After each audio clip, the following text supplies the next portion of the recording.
Okay, y'all. Check out the timestamp on this video. Today, we are heading into the second part of my series on Empress Theresa. Now, will this be the second and final installment? You know, considering part 1 was already 2.5 hours long, and this part is, look at the timestamp. Surely, in that amount of time, I could finish covering everything to do with this book. This one singular book, right? Nope. This is part 2 of 3. We're going to have a third video after this one. So if you haven't watched part 1 yet, I'll link that below. I do recommend watching part 1 first, because in the sections of the videos where I review the book, I do go over it in chronological order, or as close to chronological order as you can get when Norman Boutin is the author. Now, if you've already watched part 1 and you want a quick refresher, or if you just don't feel like clicking off of this video to go watch that one right now, here is a quick summary of what we've covered so far. Empress Theresa is the one and only novel of 77-year-old Norman Boutin, a racist, misogynistic boomer from New England who's had a strange crush on Tanya Harding for the past 30 years, and an even stranger crush on Joan of Arc for at least the past half-century.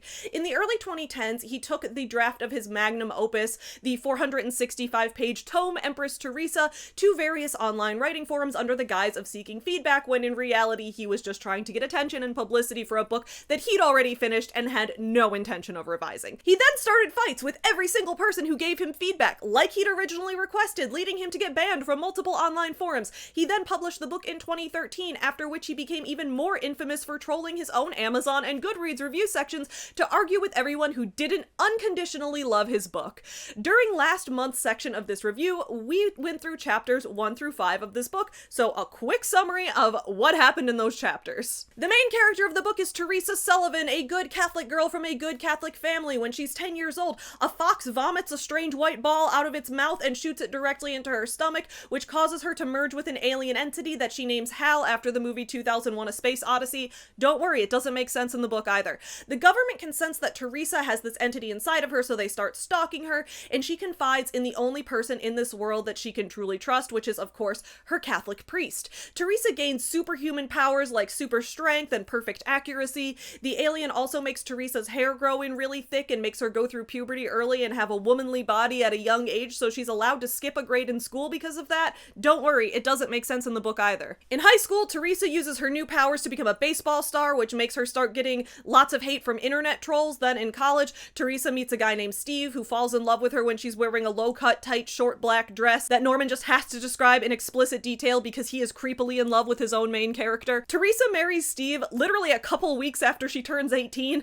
and then the week after her wedding, the government captures her because they've decided they now want to kill the alien entity inside of her, despite not knowing how the alien works, and despite them having been aware of the alien for the past 8 years, but suddenly now they've decided to kill it with no further information. Don't worry, it doesn't make sense in the book either. The military puts Theresa in an airplane with an atomic bomb, but Theresa escapes by using her Hulk strength to pry the airplane doors open when she's 60,000 feet in the air, and then jumping from the plane into the ocean. She doesn't drown because she thought ahead to put 11 empty Coke bottles into her flight suit as a flotation device. She doesn't die from impact either, and it's never explained why. Don't worry, it doesn't make sense in the book either. Then when Theresa wakes up, she learns that she's become an international celebrity, and also that the alien in her stomach decided to stop all of the wind on Earth. How did it stop the wind? It's never explained. But now that the wind has stopped, the rain is also going to stop, which means that there will be a water crisis, and no one will be able to grow crops anymore, and the planet will slowly die of starvation over the next 228 days. Don't worry, it doesn't make sense in the book either. When we left off at the end of chapter 5, Theresa was working with Prime Minister Blair from England. Not Tony Blair, but Peter Blair, who I don't think has any relation to Tony. And Tony might just not exist in this universe. There's no acknowledgement that they have the same last name. Also, the US President William Martin went on TV and blabbed to the entire world population that the government knew about the alien inside of Theresa all along, and then he immediately resigned, and then the Vice President Veronica Stinson took over, and that was the end of chapter 5. Yes, all of that happened in 5 chapters. Today, we are going to be reviewing chapters 6 through 15. Last time we reviewed 5 chapters. This time, we're reviewing 10 chapters. You know how much insane shit happened in 5 chapters? I wonder how much unhinged chaos Norman will be able to squeeze into 10 chapters. Only one way to find out! My booty hole brown. Mr. Hyde rearing his ugly bisexual head. Oh my god. Time and place. And you did it at my birthday dinner. That was a short phase. Hey everyone, I'm Savvy and Welcome back to my channel, Savvy Writes Books. On this channel, I do book reviews, media analysis, video essays, discussions of the book publishing industry, and things like that. So if you're interested in any of those type of topics, don't forget to subscribe because I put out a video like this roughly every 2 weeks. I have a quick announcement, and this is really important. If you are watching this video today on the day that it comes out, it should be March 27th, 2026, which means that right now, as you're watching me, I am currently exhibiting at C2E2, the Chicago Comic and Entertainment Expo, which is essentially like the Chicago version of Comic-Con. So if you would like to come meet me in person, if you're from Chicago, if you're in the Midwest in general, or if you just want to go to this convention, I will be in the writer's block section. That's a section for, local authors, independent authors, authors who do the convention circuit. So if you want to come meet me and some other authors, get some signed books, get some merch, take a picture, whatever. Also, tomorrow, or maybe today, or maybe in the past, depending on when you're watching this, but on Saturday of this weekend, I will be also speaking on a panel at C2E2 about the process of using Kickstarter to launch indie book projects. So if you're interested in seeing me on a panel or coming to meet me in person, then make sure you come visit me at C2E2 because it's going to be a blast. Also, I want to give a thank you to my Patreon supporters. Thank you guys so much for supporting this channel. Supporters who give $5 a month and up have an option to link their own website in the description below. So go ahead and check out those links in the description below, where my community has created some amazing art of their own. They've written their own books. Some people have Kickstarter campaigns. Some people have causes they're raising money for. We have a really awesome community here, and I'm extremely grateful for that. Today's video is going to be long, and it's going to be full of so many wild twists and turns. So before we get into it, let's fuel up with some delicious baked goods from today's sponsor, Wild Grain. Wild Grain is a delicious subscription box delivering you bake from frozen artisanal pastries, breads, and more. I've always had a massive sweet tooth and I love tasty baked goods, but I don't have much time to bake. But that doesn't mean that I don't love still having my house smell like freshly baked croissants. That's why I enjoy the convenience and the deliciousness of these pastries. Wild Grain partners with small bakeries and independent businesses from around the country to select high quality foods that you will receive frozen. Then each item bakes from frozen in 25 minutes or less. Just in the past couple weeks, I've had a delicious batch of croissants for breakfast, plus made a wonderful dinner out of their tasty ham and cheese foldovers. Actually, I think the ham and cheese foldovers might have been my favorite this week. They had that buttery pastry crust, but they're also basically a sandwich, so they were an exciting dinner option that broke up the monotony but was still filling while also being delicious and giving me that baked good kind of satisfaction. If you're interested in trying Wild Grain's tasty baked goods for yourself, head to the link in my description below, wildgrain.com/savvy, and use my code SAVVY at checkout for $30 off of your first order and free croissants for life. Wild Grain also offers specialty boxes that fit with dietary restrictions, and that includes gluten-free boxes, dairy-free vegan boxes, and protein boxes. So if you want to give yourself or someone else a tasty little treat in the mail, something convenient to make and something delicious to eat, consider going to wildgrain.com/savvy in my description below, and don't forget to use my code SAVVY at checkout for $30 off of your first box and free croissants for life. Thank you to Wild Grain for sponsoring today's video. Now, let's dive in. A deeper dive into the Empress Theresa website. In part 1 of this series, we briefly talked about the Empress Theresa website, which went defunct in 2023 after Norman rage quit the website builder he was using because they dared to change their interface. But thankfully, even more of this website is archived on the Wayback Machine than I originally realized, and it's also way funnier than I originally realized. So most of this website is just random quotes from the book, but Norm's PR speak is the absolute best. We're going to take a look at some of the parts where he tries to promote this book. Empress Theresa is on Amazon.com and on Barnes & Noble, BarnesandNoble.com. It's full of unforgettable scenes, smiley face. If you don't think deeply about things, your life is only half full. This is a genius piece of work. 5-star reviewer on Amazon.uk.com. Wow! Unbelievable! Today, October 26, 2022 at 9:12 a.m., Empress Theresa's best-selling rank was 82,114. This beats 99.45% of Amazon's 15 million listed books. This is incredible for a standalone book that's been listed on Amazon since March 2014 and has never been advertised. Congratulations, Theresa. It's another mission impossible you accomplished. Smiling emoji. I love the use of emojis there. I'm not quite sure what Norm means by never been advertised. Like, if he means that he hasn't bought paid advertisements on Amazon for the book, like, sure, that's great. I'm sure he's telling the truth about that. But I would argue that his intentionally aggressive behavior in online forums during a period of years was in itself a form of advertisement. I'd argue that the way he's come after YouTubers who reviewed his book, especially Crimson Rogue, has been a form of advertisement and publicity and promotion within itself. Norm, you do nothing but promote this book. But I guess Theresa accomplished another impossible mission. The mission was not to become a #1 bestseller, but to become a number 82,114 bestseller, which, like, if I'm being fair, if that is the rank for the entirety of Amazon and not one specific category, that's not actually that bad. But when I checked Amazon on March 18th, 2026, the current rank I saw on that day was 796,815, so it didn't keep that momentum for long, unfortunately. Then he has another update. Holy smokes! Sales shot up in the 3 weeks following school closing in mid-June. Teachers must have added Empress Theresa to their students' summer reading list. They recognize the story's value. I've been writing letters to public high schools. It must be very hard to find books that would interest the young. E.T., that's Empress Theresa, not the alien E.T., although Empress Theresa E.T. also has an alien inside of her. Anyway, E.T. is a sure winner. It's more exciting than Huckleberry Finn or Moby Dick, while not sacrificing heart or many human characteristics. If you were still in high school in 2013 or later, leave me a comment below letting me know if you ever had Empress Theresa on a summer reading list.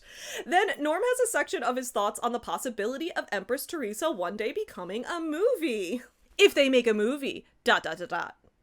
Out of Empress Theresa, I can imagine the young actress who plays Theresa giving her Best Actress Academy Award acceptance speech as follows. I love that you wrote the speech that the actress would give in a movie that doesn't exist yet. My career is over. There will never be another role equal to Empress Theresa. No, hold on. I've got to get the actress who will actually play Empress Theresa in the movie adaptation to give this speech. All right, Samantha, here we go. My career is over. There will never be another role equal to Empress Theresa. It's fun to watch James Bond movies, but viewers don't put themselves in his place. They know they could not be James Bond. Theresa is an ordinary teenage girl who gets limitless power over the whole world, but she makes no efforts to influence people, impress people, get people's attention, or be popular. All things actors do all the time. Like Theresa, I was given an impossible task. People told me no actress could play Theresa. What was I to do? I didn't act. I behaved exactly like an ordinary teenage girl would in similar circumstances so viewers could put themselves in her place.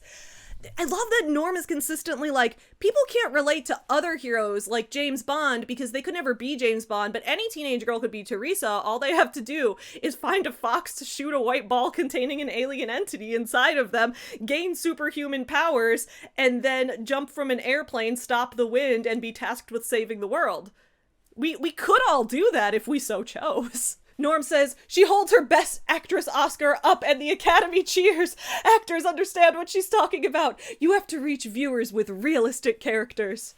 All right, in part 1, I said that there was only one director who I thought could make a legitimate movie adaptation of Empress Theresa and maintain the integrity of how weird it is, and that director is, of course, Neil Breen. But also, Breen doesn't usually do adaptations, right? He makes his own original stories and nothing else. So then I was thinking, maybe I need to make the movie adaptation. Maybe I am the only director that could make Empress Theresa. I already have the perfect actress to play her. She's already ready. She's already rehearsed her Oscar acceptance speech. You just saw it. Okay, so here's what I've decided.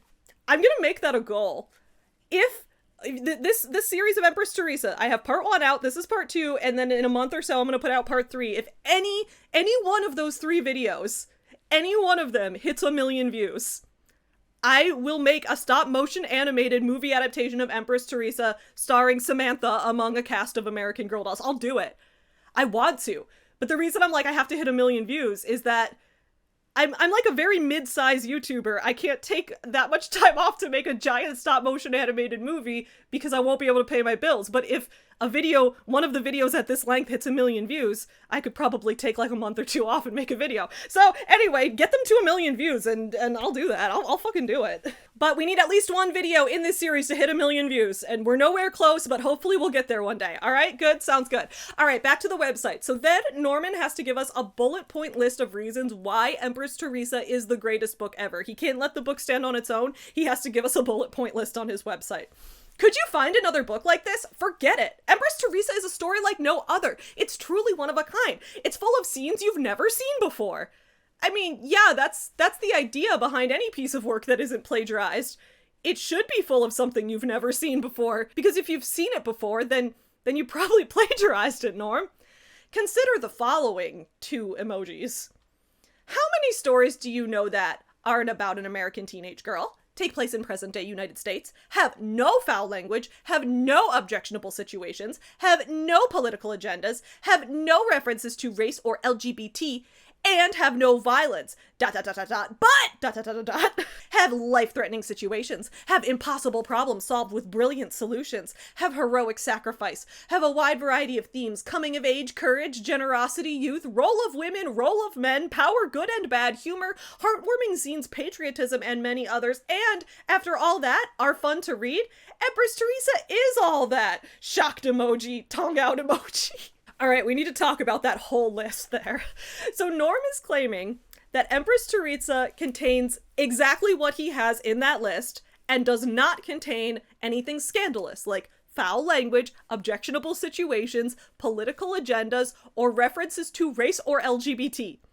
As we go through the next 10 chapters of this book, I want you guys to listen for any times that Norm does not live up to his own standards. We could even do this just from what we read in part 1. Like, he's already violated it a million times over. Like, first of all, you're telling me this book has no violence? A book about a teenage girl who gets captured by the government and put in a plane to be exploded with an atomic bomb, and then escapes and lands in the ocean only for a giant swarm of sharks to come by and try to eat her body, but then the alien living in her stomach fights the sharks away, and then they all get confused and start eating each other so that the British military eventually finds her passed out in a pool of shark blood? That happens in a book that has no violence, really? You're also telling me that this book has no political agendas. Like, what do you consider to be a political agenda, Norm? Because on the Amazon listing of the book, the description you have up there to sell it to people, you call out the fact that Theresa crushes OPEC while working on behalf of Israel, and then she completely wrecks the leaders of North Korea. That happens in a book with no politics. I'm not sure what no objectionable situations is supposed to mean. Norman also promises that this book has no references to race or LGBT. He might... No, he's lying about this too. The book, at least in the first 5 chapters, didn't talk much about race yet, but Norman himself is constantly always being racist on online forums, as we detailed extensively in part 1, and the book does go into race later on. And as for references to LGBT, what about that entire section where Theresa was playing baseball in high school and a bunch of online trolls started rumors online that she was a lesbian? That part wasn't a reference to LGBT? What do you think the L stands for, Norm? So let's keep an eye out for any part in the next 10 chapters of the book where he makes further references to race or LGBT, despite Norm swearing he will never do that. Norman Boutin is either the most unaware person in all of human existence, or he's just a straight up liar. Then further down on the website, Norm uses this space to attack more of his online reviewers, which again is like the #1 thing you don't do as an author. Important update, somebody wrote this Amazon listing, quote, review on June 13th, 2017. Quote, "This is the single worst book I've ever read. I didn't buy it because you don't deserve money. I downloaded a free version and slogged through the perverse, lewd, disgusting Christian propaganda that is this book. Please, just never write anything ever again, ever." End quote. Well, that says it all, doesn't it? Perverse, lewd, disgusting Christian propaganda? Have you ever seen anything that blasphemous? None of the dozens of other trolls objected to this remark. These people hate anything that even mentions God. You saw his words. The truth is, not a single Christian doctrine is mentioned in the entire book. Theresa never mentions who God is or what he does. An alien from another planet would have no idea what Theresa's religion was. If all the references to God in the book were gathered in one place, they would take up 1.5 pages out of 466 pages. That's 99.7% secular, purer than ivory soap, but that's not enough for these atheist trolls. Hey Norm.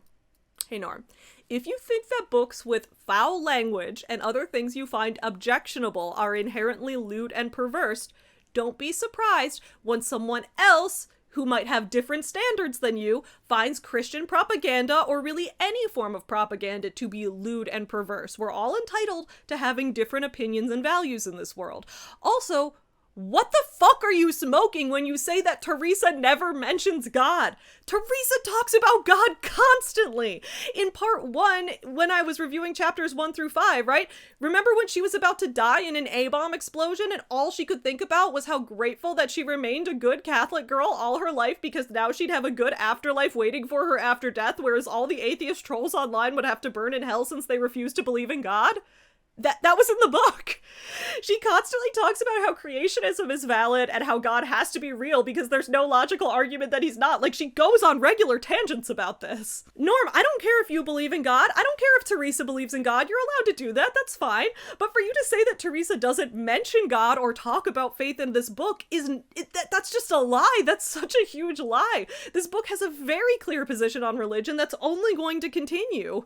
Also, as we get into reviewing the next 10 chapters in just a bit, the statement, an alien from another planet would have no idea what Theresa's religion was, that might sound true on the surface, but the book itself regularly goes out of its way to have Theresa's Catholic priest, whose name is Father Donutty, his name's Father Richard Donutty, he's Dick Donutty, regularly has Dick Donutty talking about how Hal, the alien, chose Theresa to host it because it knew that she had good Catholic values.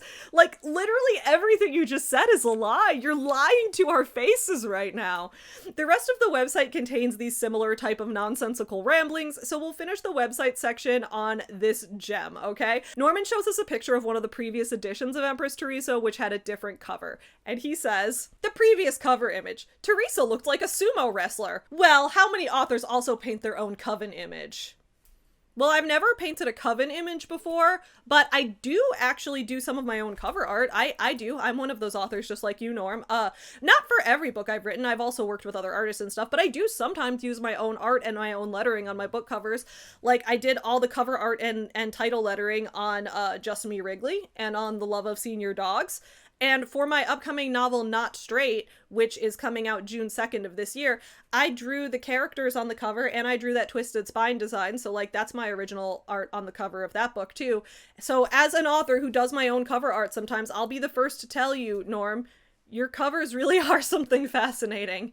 So that's the section we need to go into next. That's the next thing we need to talk about. The many book covers of Empress Theresa. First of all, no, Theresa did not look like a sumo wrestler on this cover. Norm, have you ever watched professional sumo wrestling? Sumo wrestlers are high-performance athletes who are constantly in a bulk cycle, so they eat at a calorie surplus and work out nonstop. As a result, they gain a ton of muscle and a ton of fat on top of it. So, like, if you've ever seen retired sumo wrestlers, like, when they retire, they stop bulking and they lose a ton of weight, right? Because they've been eating so much and having such high muscle density and so many, like, doing so much exercise for so many years, their BMR is so high. So when they eat a normal level instead, they instantly drop a ton of weight and they're like jacked as hell for a couple years. It's kind of amazing. The most like jacked person you'll ever see is not like a professional bodybuilder, but like a recently retired sumo wrestler. Holy shit.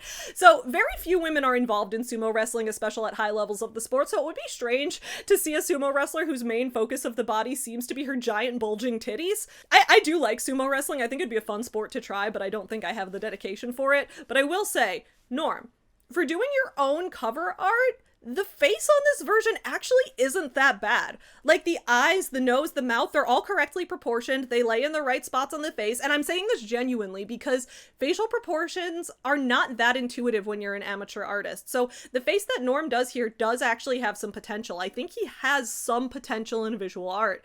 I'm not sure why he changed that cover to this one. The current one, where the art is so much worse. Like, Norm, you did better the first time. Well, actually, that cover wasn't the first time. The cover of Empress Theresa has changed multiple times over the years. For example, here is the first cover that Empress Theresa ever had. In this cover, we see that Theresa literally holds the world in her hands because she's supposed to be like a Jesus allegory, I think. As we'll see as the book continues, it's pretty rich for Norm to accuse his critics of blasphemy when he's out here trying to write Bible fan fiction with his OC being a biblical savior. That is a false idol, Norm. One of the comments I got on my part 1 video said that if we look at how Theresa eventually takes power over the world and becomes universally loved and worshipped, we realize that Norm actually wrote the Antichrist. Like, Empress Theresa, you could make a stronger argument that she's the Antichrist. On this version of the cover, Theresa is in a tight green dress, which we're going to read more about in chapter 6. Norm loves putting Theresa in revealing dresses and explaining them in graphic detail, especially how they make her boobs and butt look, because Theresa is a good Catholic girl and definitely not Norm's waifu. It's hard to read some of the text on this cover, but we can see it includes OPEC and some text about Israel evacuating in a modern-day exodus and a plane taking Theresa to North Korea. You know, in a book that advertises itself as having no religion or politics. None at all. There's also this version of the cover, and on this version, Norm seems to have gone out of his way to make Theresa's boobs pop even harder while she's wearing a blazer, and he's also begun the practice of putting gold buttons on her nipples. This is a thing he's going to continue to do. Theresa needs to have buttons on her nipples. There's no pocket there to button. There's nothing there to button. The button does not serve a purpose other than to draw our eye to her nipples. Then after that, we get to this cover where Norm thinks she looks like a sumo wrestler for some reason. And then finally, we get to the current cover. If I'm being honest, I think the current cover is the worst version of it. The face artwork is legitimately much better on all of the previous covers, and the worst part of this cover is that Norm attempted to draw hands, which he cannot do. And like, that's not a diss against Norm specifically. I'm not good at drawing hands either, and I'm someone who practices drawing almost every day. Most artists agree that hands are really hard to draw, so I'm not sure why Norm didn't just stick with one of the many previous covers where Theresa has a well-proportioned face and doesn't have visible fingers on her hands, but instead we get this one. Even in the first cover, the one where she's wearing the green dress, you can see her hands a little bit, but the angle hides enough of them so that they don't look just like terrifying, and that kind of actually works. I don't know why he decided to draw her with detailed fingers with visible knuckles. And in the first cover, we see a full body image of Theresa, and the body proportions are honestly not that bad. Like, Norm isn't that horrible of an artist. He has some understanding of proportions and perspective, and like, it's not great, but he does have like decent amateur artist skills. Based on the first few covers, I would have thought that with some practice and some more time spent studying art, Norm could become a decent artist. Like, probably not a professional one, but maybe he wouldn't be anything spectacular, but he could be competent with a pencil or a paintbrush or whatever. But I guess I was wrong about that, because somehow the cover we have now is the worst version of them, so Norm got worse over the years. How, Norm? How did you do that? Well, it shouldn't be that big of a surprise, considering Norm's writing also gets worse the more he does it, assuming he wrote this book in order, of course, but as weird as the first 5 chapters were, the next 10 chapters are even weirder and make even less sense. Once again, we've got nothing left to do but crack open this book and read it. Book review, chapters 6 through 15. All right, this part is not scripted. We're doing a live reaction to the book. Let's head on into chapter 6. So you guys remember where we left off in chapter 5? Theresa is in a hotel room watching a BBC broadcast about her because the president of the US just announced that she has an alien entity inside of her, and then he resigned and now there's a new president, and also she has to save the world because the wind stopped. All right, let's see what's up with her. So this I think is one of the most iconic lines from the book. So Prime Minister Peter Blair is on television talking about how he was worried that Theresa was gonna be dead until they found her. And he says, "When I heard you were dead, the tears leaked from my eyes. So much hope crushed. As a staff member said, it was a heroic effort, Prime Minister. Her family will be grateful. I said, thank you. We are all lost, ladies and gentlemen. Without you, there was no possibility of communicating with the alien. The ship set off for home. Your empty bottles were found in your suit, and we learned how you remained afloat. Of course, when you were on the Ronald Reagan," that's the name of the ship, "nobody would have believed you could escape the plane, so nobody was suspicious of anything you carried on board. You were allowed to carry the garbage bag of bottles without anybody giving it a thought. The reason for wanting to remain afloat was easy to guess. A woman doesn't mind dying so much if she knows her body will be preserved." We're starting off strong with that one. Norm has the Prime Minister of England say that he understands why Theresa tried to escape the plane, and even though she could have died, it was worth escaping instead of being vaporized by a bomb, because if she dies in the ocean, her body will be preserved. And women don't mind being dead if their bodies are preserved. Ah! Norm! Norm's views on women are extremely weird, as we've talked about. Norm just like cannot stop objectifying women, but that is on a level of something I've never seen before. that like women are so much just bodies to him that like we could be dead, but as long as our body is intact, as long as we've got tits and ass intact, it doesn't matter. Dude, do not let Norm work at a morgue. Ever. You know why. So then we learn more about how Theresa survived this, right? She was found in the ocean. Her body temperature was really low. She didn't die from the impact of jumping 60,000 feet. It's never explained how she survived that piece of the puzzle. We know how she didn't drown because of the Coke bottles. How did she not die from impact? We never find out. I think maybe Norm just like forgot to consider that.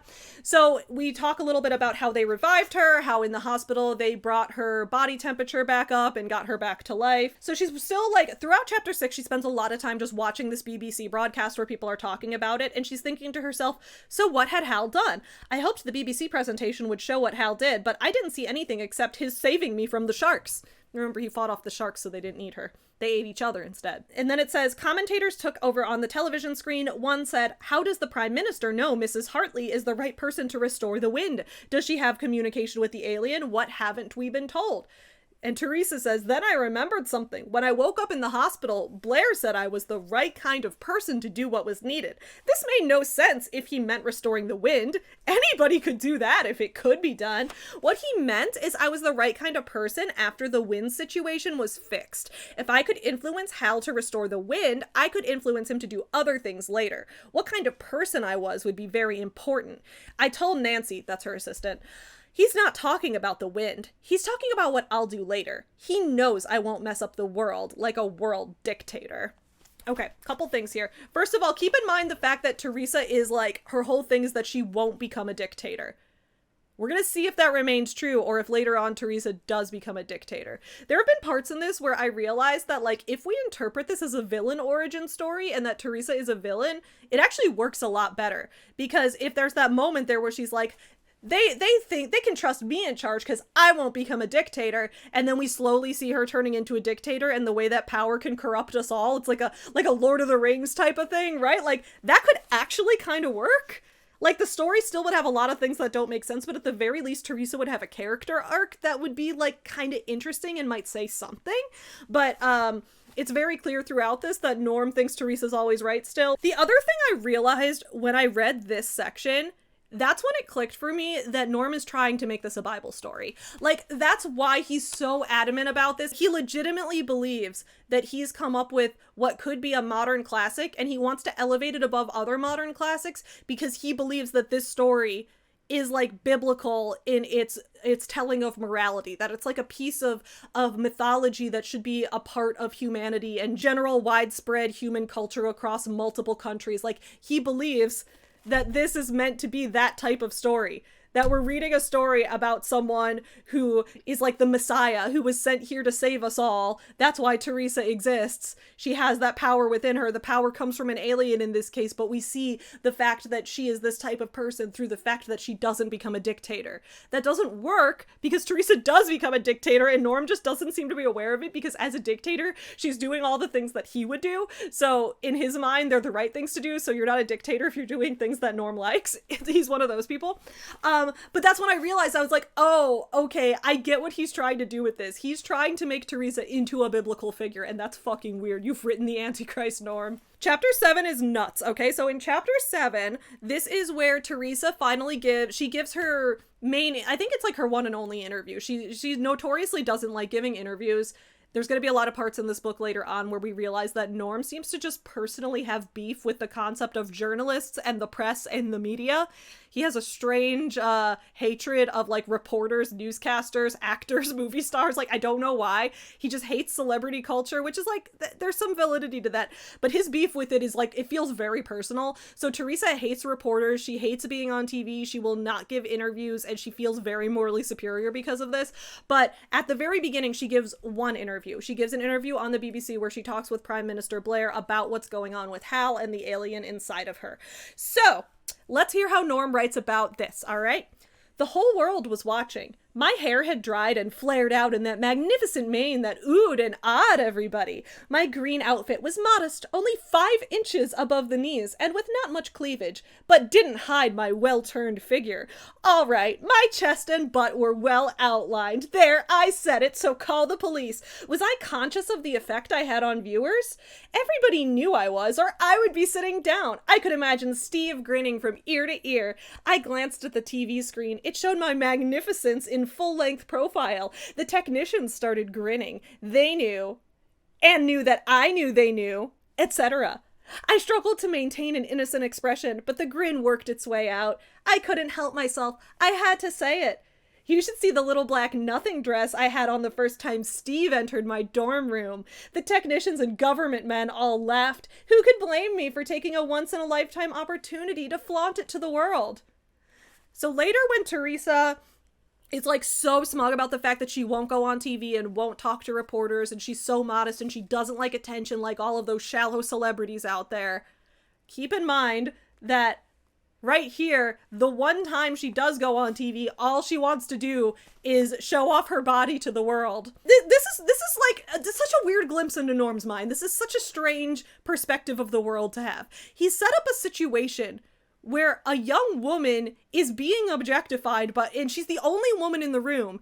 Everyone else in the room is male. There's like cameramen, government men, all these people, all these men, and she knows they're all looking at her body and smiling and being like, hell yeah, look at that body on this girl who turned 18 like 4 weeks ago, right? Like, she knows they're all doing that, and she doesn't feel threatened at all. She doesn't feel any amount of discomfort. She's just like, yeah, as a woman, I like being objectified. And it's just so weird knowing that this book is written by an old man who's like, of course, when he writes a teenage girl as a character, he's gonna write her this way because he's like, this is his fantasy world where, of course, teenage girls love it when older men gawk at them. That's the and he sends this to high schools to try to get teenagers to read this and learn from it. He wants teenagers to take Theresa as an example. He's trying to create a world where teenage girls think it's cool for older men to gawk at them. Norm, that's creepy as fuck. Norm is so fucking creepy in this book, okay? Like, ugh. When she sits down to have the interview, we still haven't learned pretty much anything about how Hal works. We don't know how someone can communicate with it. We don't know what planet it's from. We don't know if it's sentient. We don't know if it can think or if it can talk or if it has its own way of communicating that's different from humans. We don't know how far away it came from or how long it's been on Earth. We know none of that. Nobody has studied Hal. It's been in Theresa this entire time, and it was in a fox before that, and no one was aware of it. So nobody knows anything about Hal. Throughout the book, this is going to be a pattern, right? There are going to be a lot of times where somebody in the book discovers something, but they don't really discover it. They just like come up with a random idea. So Theresa will be talking about her experience with Hal, and she'll be like, wait, that means Hal might work like this. And then she'll just like spew out a ton of scientific jargon that doesn't make sense for anyone on Earth to have knowledge of. Not even like, it's not even the fact that she's like young. It's the fact that like even scientists on Earth don't know this, and she just like intuitively says it all.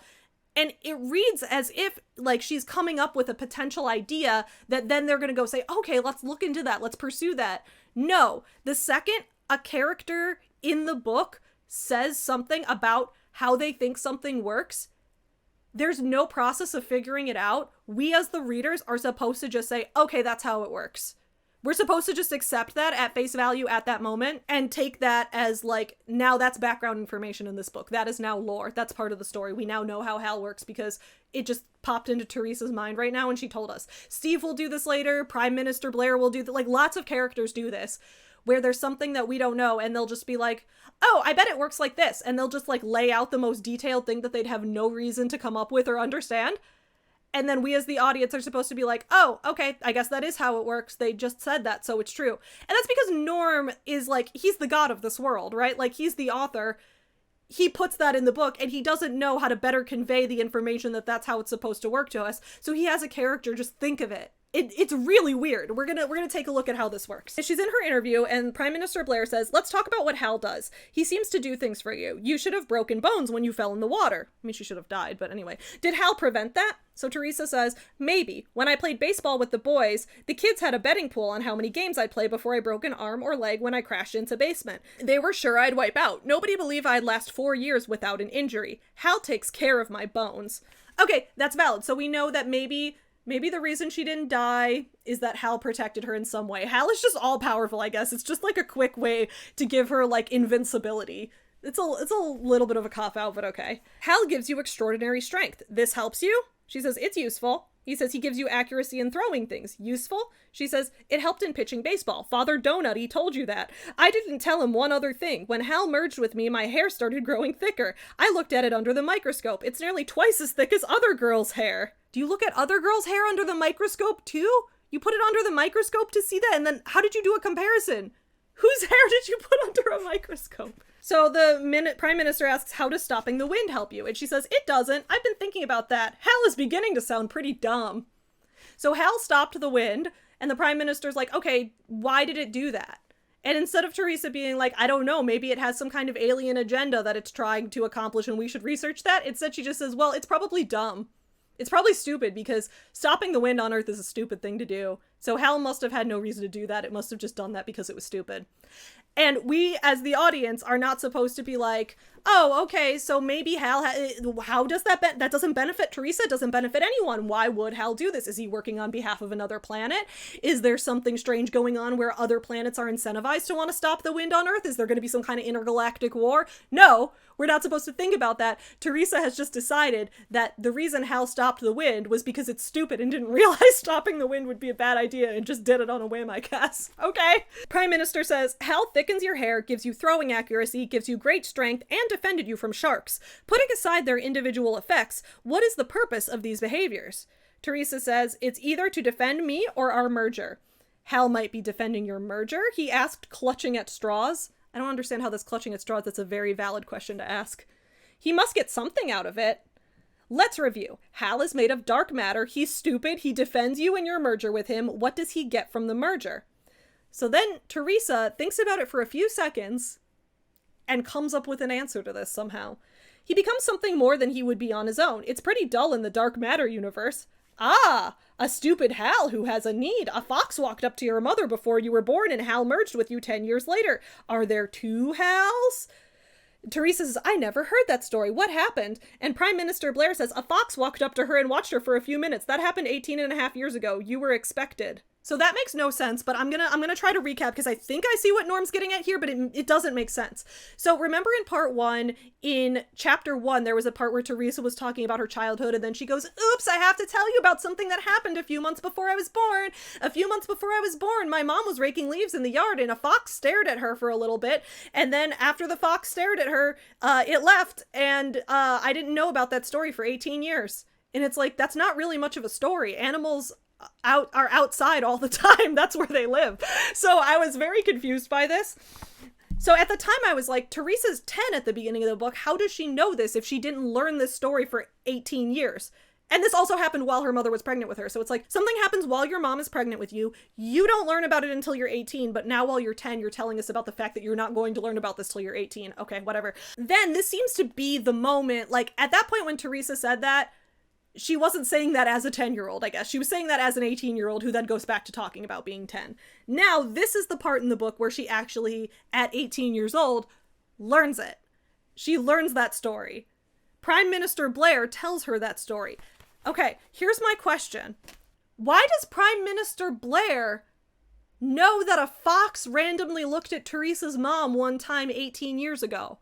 Did Theresa's mom call Prime Minister Blair and say, hey, I know you're trying to figure out what's going on with Theresa right now, so just so you know, one time 18 years ago, I saw a fox and it looked at me. And he was like, oh, that's probably significant. What?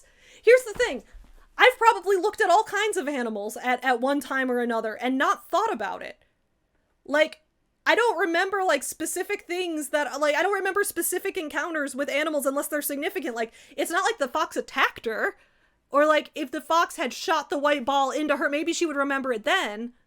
but she just somehow remembers a fox looking at her enough to tell the Prime Minister of England about it, and then he brings it up to Theresa. I think Norm thought this story was going to sound more significant. It would be like, oh, yes, I remember that happening. Now we see the significance of it. But what I don't understand is why these characters are even thinking of this as significant. Like, it's like as if an alien, like, let's say I merge with an alien and now I'm tasked with saving the world.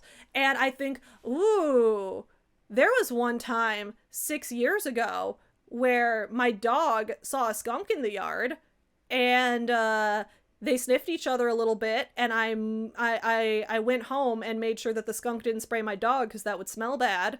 I actually did that a lot of times, but I better tell the Prime Minister of England about it just in case it's related to the alien in some way. What? I'm just so confused. Like, it is related, and it's relevant that they're saying it. I just don't understand what motivated these characters to think to say that. Okay, so now we're gonna get into a little bit more about how Hal works, and it's gonna confuse you in a way that is infuriatingly frustrating. Try not to get too mad. Theresa says, there's only one Hal. Jan Struthers told me the Doppler radar shows a column of distributed air above me. They sent up a satellite to look for more Hals. They never found one. He was interested in my mother, but not ready to make a transfer. What you saw was something he needed. Why did he want to transfer to your mother? Mom was holding a rake. Hal thought it was an extra appendage. That's what made her different. And then Blair says, trees have many appendages. And Theresa says, trees don't do anything. And then Blair says, Hal needs something that moves. And Theresa says, I wouldn't call it a need. Something made of dark matter couldn't evolve in its own world. We make it evolve. And Prime Minister Blair says, remarkable. Prime Minister Blair should not be saying remarkable. He should be saying, are you smelling burnt toast right now, Theresa? Like, what the fuck did she just say? So apparently what we're supposed to take from this, like, Prime Minister Blair doesn't even say, oh, that's an interesting theory, let's test that. No. If a character says something in this book, it is automatically true. People just randomly know bits of things that haven't been revealed yet. They just randomly learn them. That's how this book operates. You just gotta get used to that. And now we're supposed to understand that the reason this fox was staring at her mom 18 years ago was that Hal, inside the fox, was attracted to the rake because her mom was raking leaves, and it saw someone with a rake and assumed that's an extra appendage. I should merge with a human, because if I merge with a human, they have a rake, which could be an extra appendage.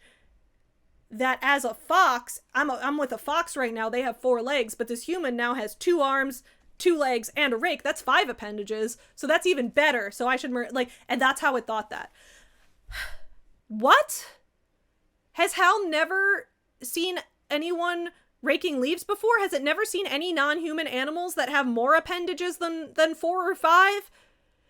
It's stated in this book that Hal's been around for like a long time, that Hal came to Earth like thousands of years ago.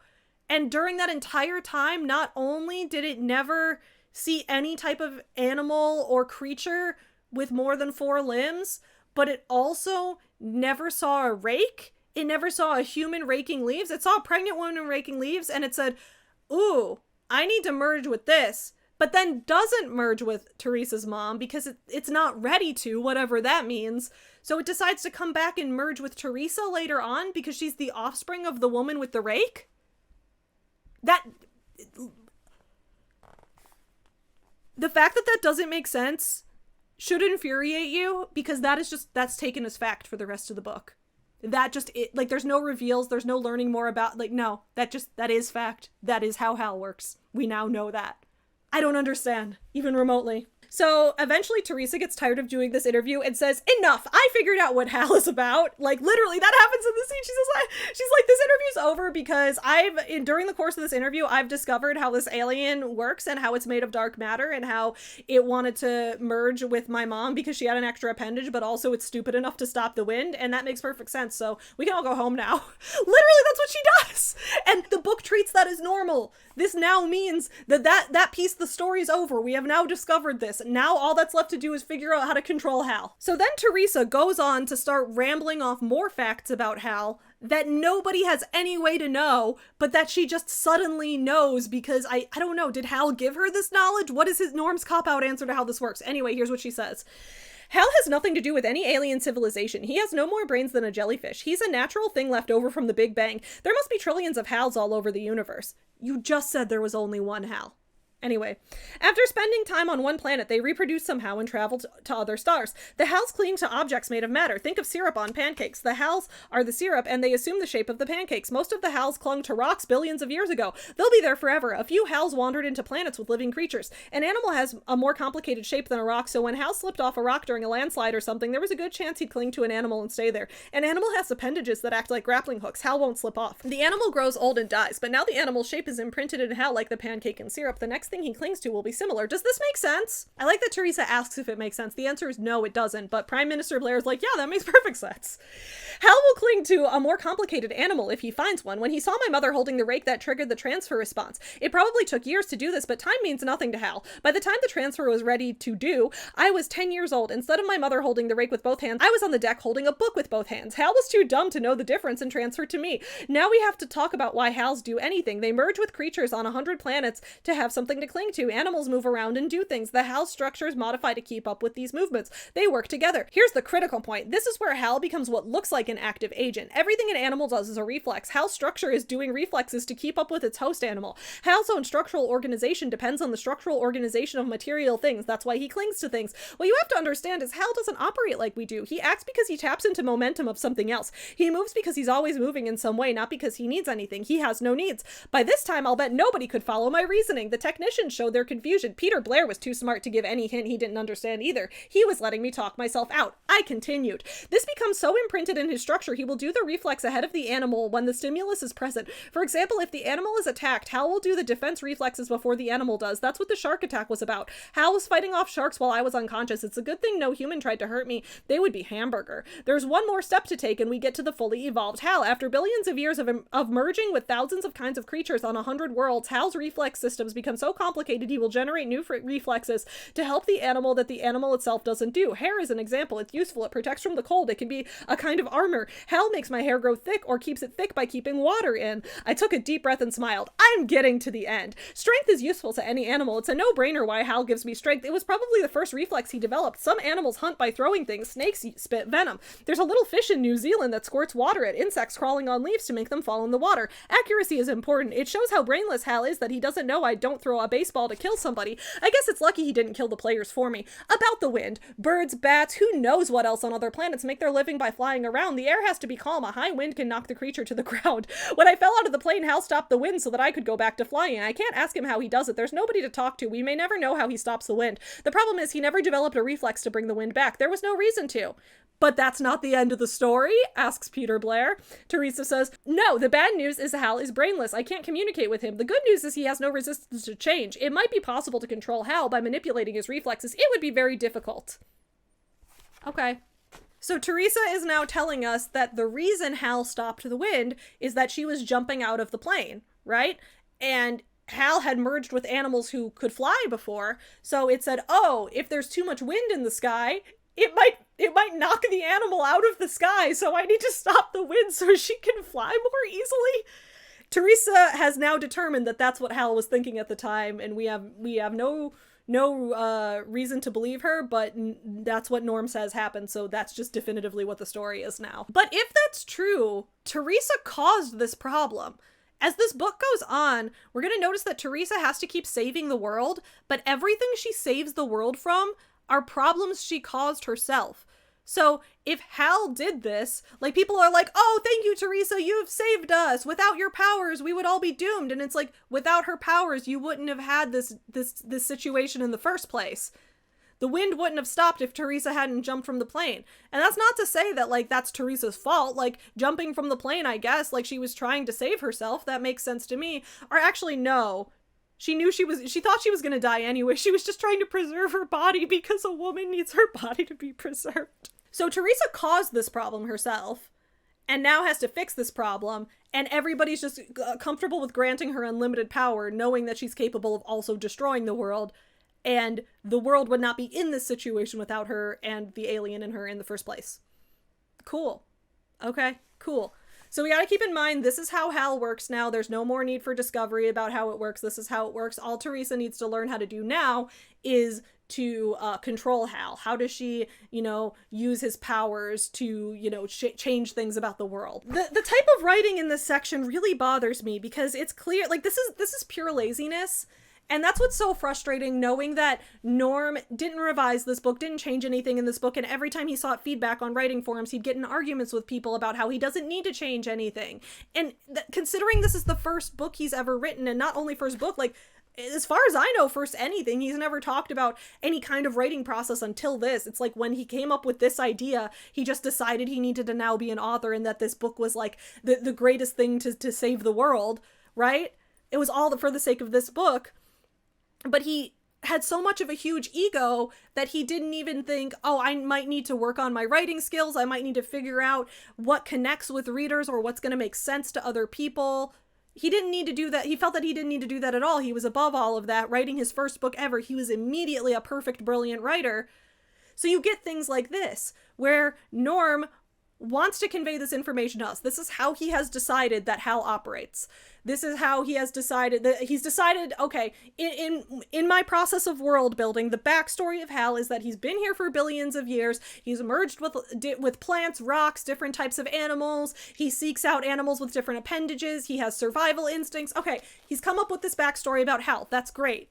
So normally you would want to find a way to organically have the reader discover this along with the characters, because this is weird and different information. Norm doesn't know how to do that. When you're writing, it is harder to have that information, especially of a very complicated backstory with complicated bits of world building. It's much harder to have that come out organically in a way that actually immerses and orients the reader within the story than it is to just summarize it. It's much easier to just say, yeah, this is how Hal works, and to just tell us straight up. That's much easier to do, but it doesn't make sense in the story. But Norm is a lazy fuck, so he's decided that if I need my audience to understand the backstory for this part, I'll just have the character suddenly discover it and be able to tell the audience. How does the character discover it? It doesn't matter. The point is that this is the information the audience needs.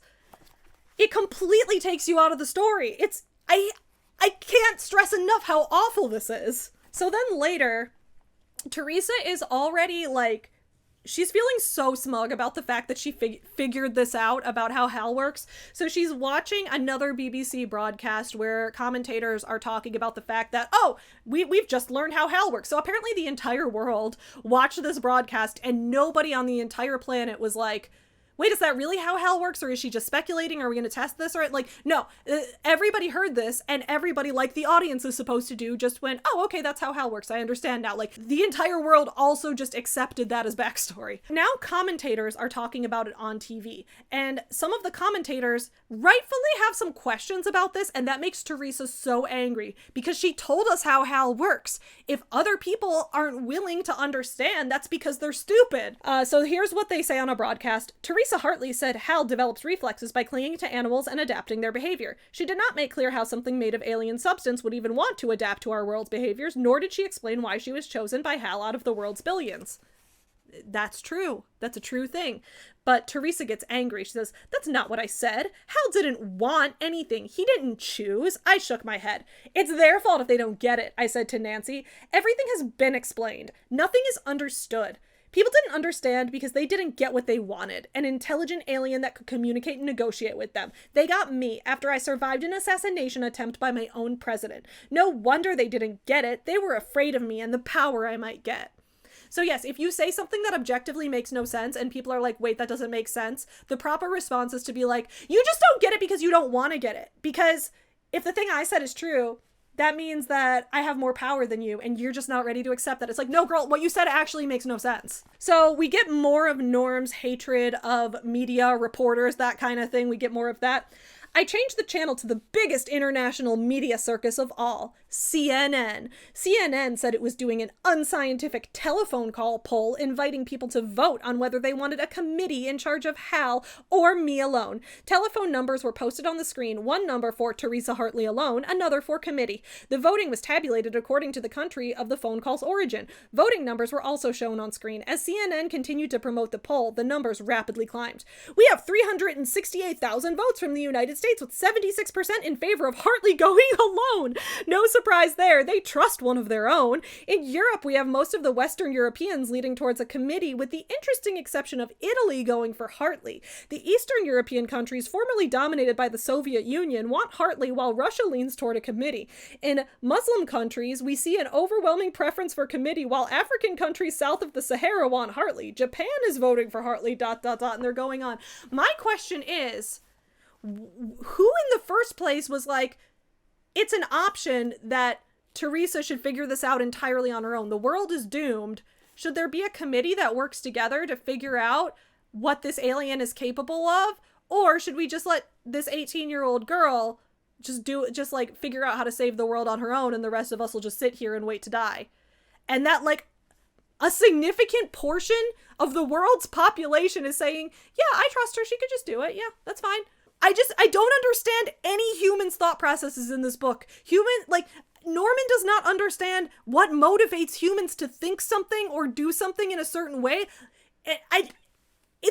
I'm fascinated by this man's brain. But apparently in the US, which Norman has explicitly argued with so many people on online forums that it had to be a girl from America, from the United States, who merged with Hal, because the US has such a strong tradition of freedom and justice for all and all of that, that if she'd merged with someone from another country that doesn't have the same freedom and democracy that we have, that they would just become a dictator. Yet, now the majority of Americans, who Norm specifically says love democracy and choosing leaders democratically and all having a say in what happens, they're all voting for one person to have all of the power in this situation just because she's also American?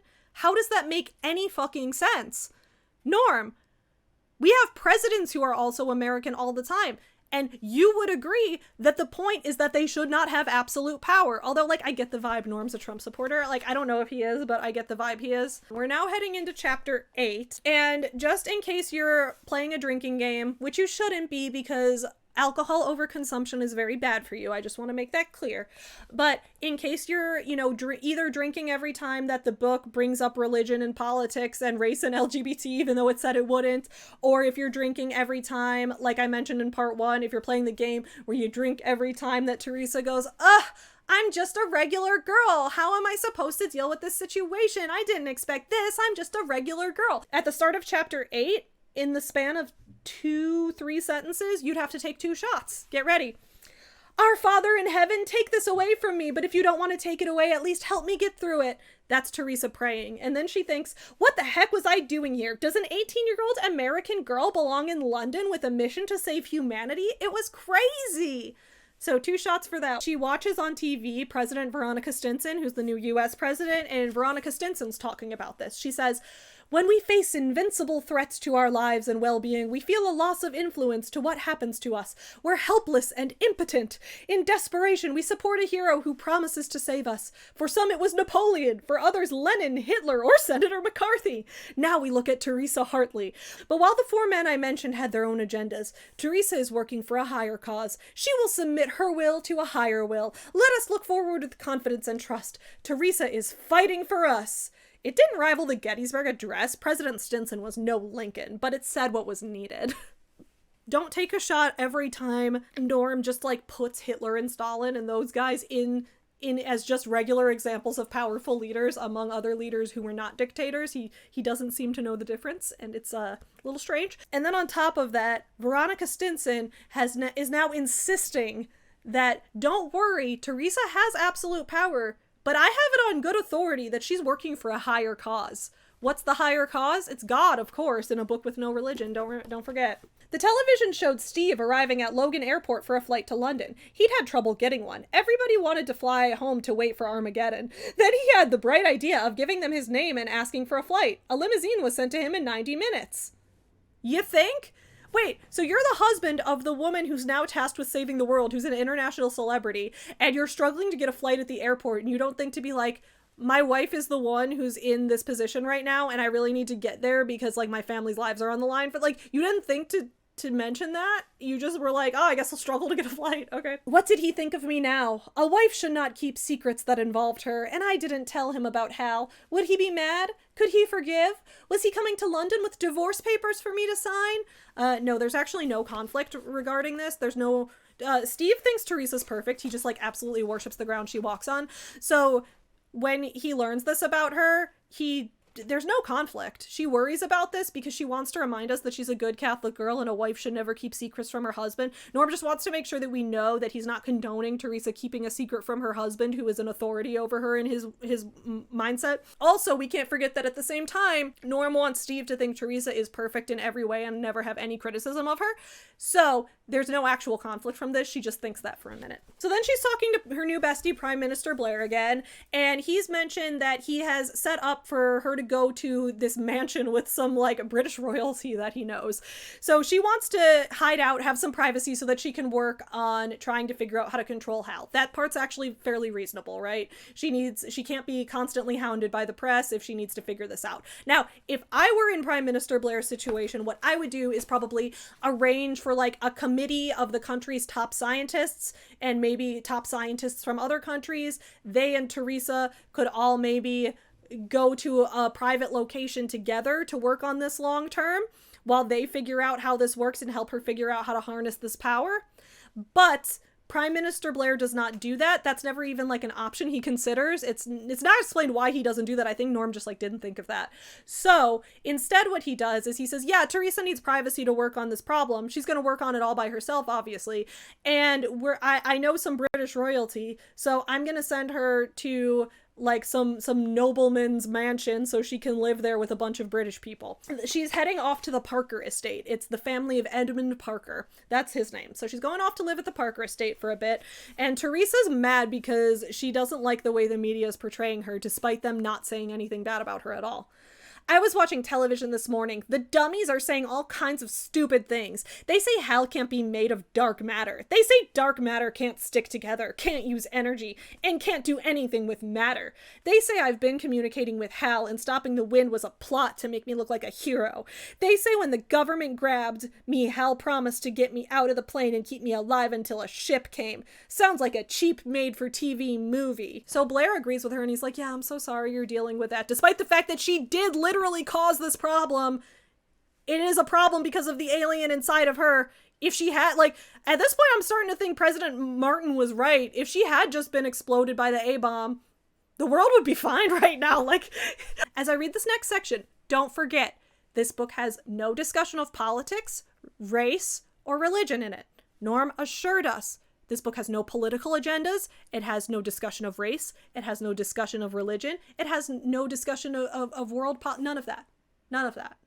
Keep that in mind as we read the next section. Blair was silent for a long time after that. I sense he worried about keeping me in control. I'm making you worry. Why? Those who adhere to a system of morality, admirable as that may be, are often the most unyielding in their endeavors. Like who? Radical Islamic terrorists, for example. Why do they do that? The promise of changing yourself from nobody to somebody is irresistible to terrorists and to cults of all kinds. It draws in the alienated and disaffected. I won't try to set up a religious movement if that's what you mean. The best inspiration is a good example. Father Donutty said that. He taught me a lot. So Prime Minister Blair is like, all right, Theresa, I understand that you think it's cool for you to have unlimited power and that you're not going to become a dictator with it because you adhere to a high system of morals. But keep in mind that there are lots of groups of people who are unyielding in their morals and have a specific set of values that they must follow. For example, cults. How do we know? And she's like, oh, don't worry about it. I would never start a religious movement. Theresa, you have been telling us over and over again about how Catholicism is the one true religion and how you hate arguing with atheists because atheists are trolls, and how you argue with professors in college about religion and atheism and things like that, and how you're working for a higher power. Like, of course you're going to start a religious cult. Even if you're not intending to, that is the impact of what you're doing. It's good she's not, like according to Norm, who doesn't have any commentary on religion or race or anything. It's good that she's Catholic and not Islamic, because then she'd be a terrorist. Norm said that, but there's no race, religion, politics, anything in this book. Don't worry. So then she says to Prime Minister Blair, remember when you asked if anything could be made out of dark matter? I asked Steve the same question. He was talking with some physics majors and he mentioned dark matter. I had never heard of the stuff and asked him if anything could be made from it. Sure, he said. It would hold itself together by its own gravity. Atomic nuclei never get close enough to feel each other's gravity. If an atom was the size of the United States, the nucleus would be a baseball in Kansas where Dorothy lived. So Steve just arrived here, right? We just saw Steve getting on the plane, arriving here. He just arrived here after you gave that interview on TV. And you claim here that after he got here, you had to ask him about dark matter because, quote, you had never heard of the stuff. Yet, a couple days ago, before Steve got here, you were talking on TV, on the broadcast, about how Hal was made of dark matter. And you know this for a fact. And you know all about how Hal and dark matter work. And everybody was supposed to believe you, and they were an idiot working for the corrupt media if they didn't trust you unconditionally. And now you're telling me, no, actually, you'd never heard of dark matter until right now. Norm, that doesn't make sense. That's a plot hole. That's a contradiction in your story. Also, Steve learned this because he's a physics major who was talking to other physics majors. So we know that people who specialize in physics, people who specialize in studying specific scientific fields, are people who would be able to figure this out. They have a greater knowledge of this than the average person. What I don't understand is why there's no committee with scientists working with her. Why did she have to ask her husband, who just finished his freshman year in college as a physics major, to ask his other friends who are still undergraduates studying physics about how this works, when they have access to all world government leaders and all the world's top scientists? They didn't consider asking any of them. No one's reached out. Prime Minister Blair hasn't thought that he should reach out to any of them. Instead, we're just relying on random undergraduates from Boston College. Why? So then she just goes on more and more rants about how Hal works, and it's not important. Norm just wanted to info dump without bringing this out organically. I highlighted a bunch of things on this because I was like, oh, this is important. This is how Hal works. It doesn't matter. We're not even going to read it because it doesn't matter. Instead, she goes on a bunch of more rants. She tells Prime Minister Blair more details about how Hal works. Then she talks about the book Heart of Darkness, and she says things that are a few racist dog whistles in there. And then she just in her mind, she starts thinking on a tangent about how perfect she and Steve are for each other. She says, when Steve and I first started dating, the girls said we were naturals for each other. They were right. We hit it off immediately. Neither of us were great talkers. There were periods of silence, but that was all right. We were bored by the constant chattering other kids felt they had to keep up all the time. It was good to know you didn't have to do that with your companion. Neither of us was on the inside crowd in high school. Steve had dates with only 3 girls, and the relationships didn't get very far. He didn't even go to his senior prom. When he was a teenager, he lived only a mile from a small university. He visited the campus many times and saw the beautiful girls. He knew the best was yet to come when he got to college and did not worry that much about high school dating. I had dated only one boy in high school, Jeff Winslow, a geeky kid with red hair and glasses. Am I Jeff Winslow? A nice kid, a cheerful kid, someone fun to be with, a boy who took me to all the school events, including the senior prom. Jeff was the only high school boy who ever had the nerve to ask me out, partly the price of being a female baseball star, but also because I was so beautiful, boys were afraid of being put down. Put down? They were afraid that you were gonna take them out in the back and shoot them like a horse who's dying of gangrene? Jeff would probably marry an average girl, but for the rest of his life, he would remember he had once dated a drop-dead gorgeous woman. He helped me through the teen years and showed me a boy could be a friend. He made me feel I was worth something. I owed him a lot. Norm, isn't pride a sin? Isn't it strange that Theresa's like, well, I dated this guy Jeff in high school. He was cool. We didn't last, but that's okay because he got to have the experience of dating me, the most beautiful woman in the world. He'll marry someone else one day, but that woman's gonna look average compared to me because he got to date a drop-dead gorgeous beauty for at least high school. So now she's back to talking about her and Steve. Neither of us had a large circle of friends in college. Steve wasn't heavily into sports or the party scene, although he wasn't a misanthrope either. He talked easily to anybody. He just didn't seek them out. He concentrated on his major because he actually wanted to get a job when he graduated, not move back in with his parents as so many graduates did. I was not that popular with the girls. I wasn't interested in their gossipy talk and they thought I was a snob. I'm with the girls on this one, Theresa. You are a snob. In fact, the years of worrying about my situation with Hal had made me serious at an early age. I left the usual teenage girls' concerns behind me long ago. I skipped over the 13-year-old girls' obsessions with makeup, hairstyles, rock music stars, designer clothes, and boys. Rock music stars! I love when Norm just like throws old man phrases in there. I wasn't like other girls. I didn't spend time worrying about rock music stars. I worried about what Hal would mean in my future. As a result, girls talked about me being of indeterminate gender orientation. Don't forget there's no LGBT in this book. There's no references to race or LGBT. Not a single one. She's of indeterminate gender orientation. There's no references to LGBT. There's no more in Bossing Say. Not a word of truth in it, but perhaps this also kept the boys away. I was not willing to talk about the scandals of people not present.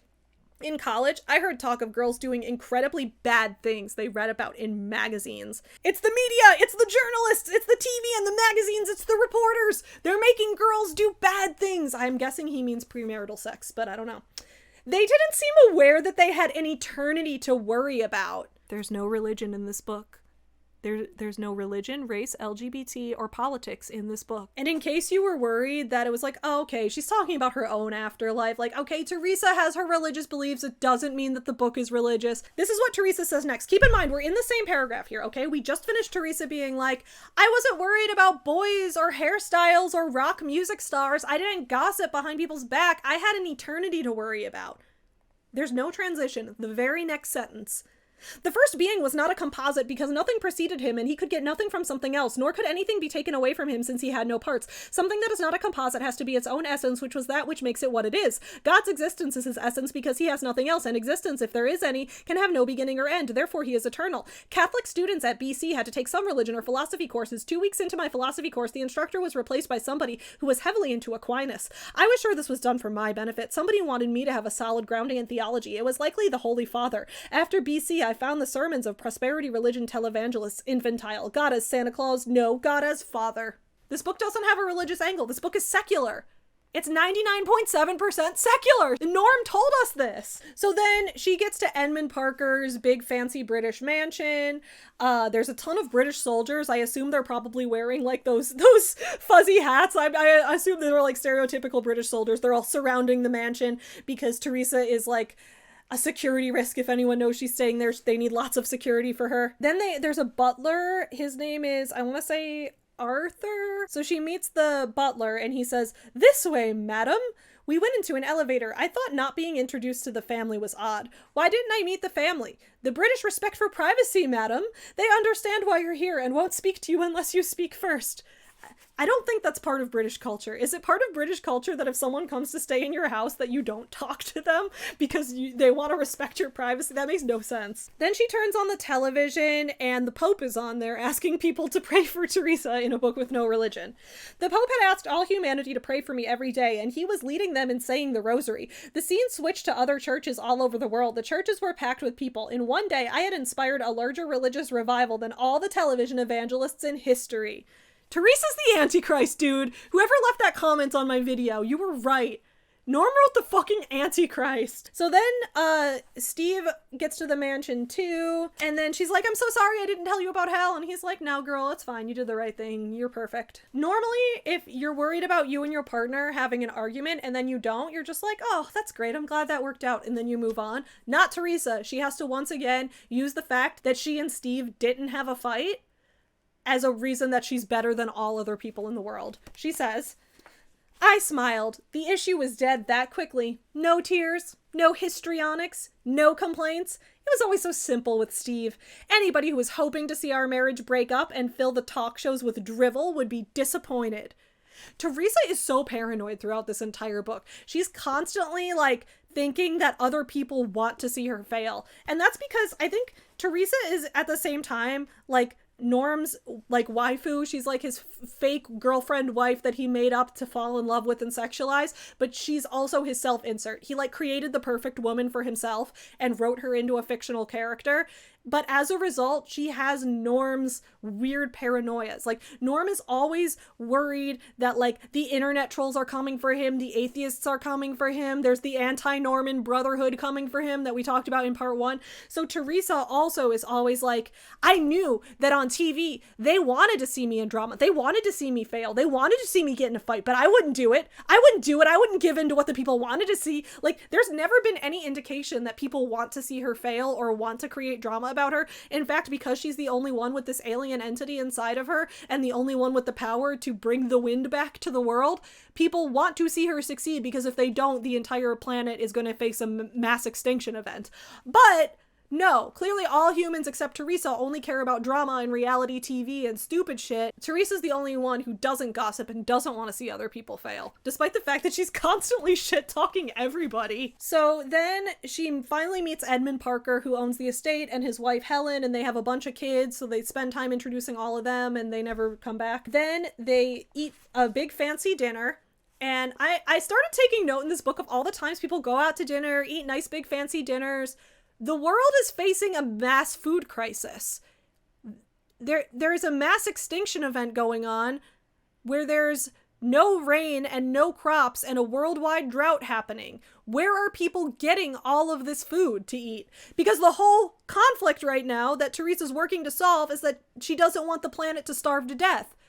Yet, when it comes to, like, people preparing not to starve to death, no one is trying to save food, no one's trying to ration food, no one's trying to preserve food in large freezer, like, nothing. And I know that, like, a lot of governments are very selfish and, like, wouldn't take those preparations into account, because, like, plenty of world governments, including my own, are letting poor people die constantly over solvable issues, right? So, like, there's some believability in that. But what I can't believe is that, like, there are no people talking about, like, individual families, individual organizations, individual, like, even, like, restaurants, or, like, you would think that there would be some kind of impact where people are thinking about how to ration food, how to preserve food, how to save food in case this conflict goes on for longer than expected. But no, people just go on eating like normal and hope for the best. Then we get more writing that indicates that Norm definitely sees Theresa as, like, a messiah character, and he wants her to be a biblical figure. Let's go into this. The world worried about my character.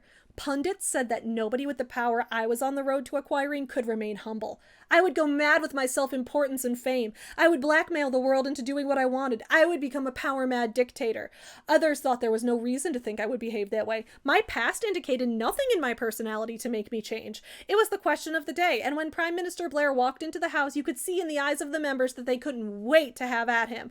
My BC philosophy professor warned us not to get into long-winded arguments with atheists. Those who don't understand what they're talking about will talk all day. If you do understand what you're talking about, you can express it in a few simple words, like Abraham Lincoln in his Gettysburg Address. Prime Minister Blair brought out hundreds of points about me I hadn't thought of myself. This was his Gettysburg Address. So he, like, gives a speech about how great Theresa is.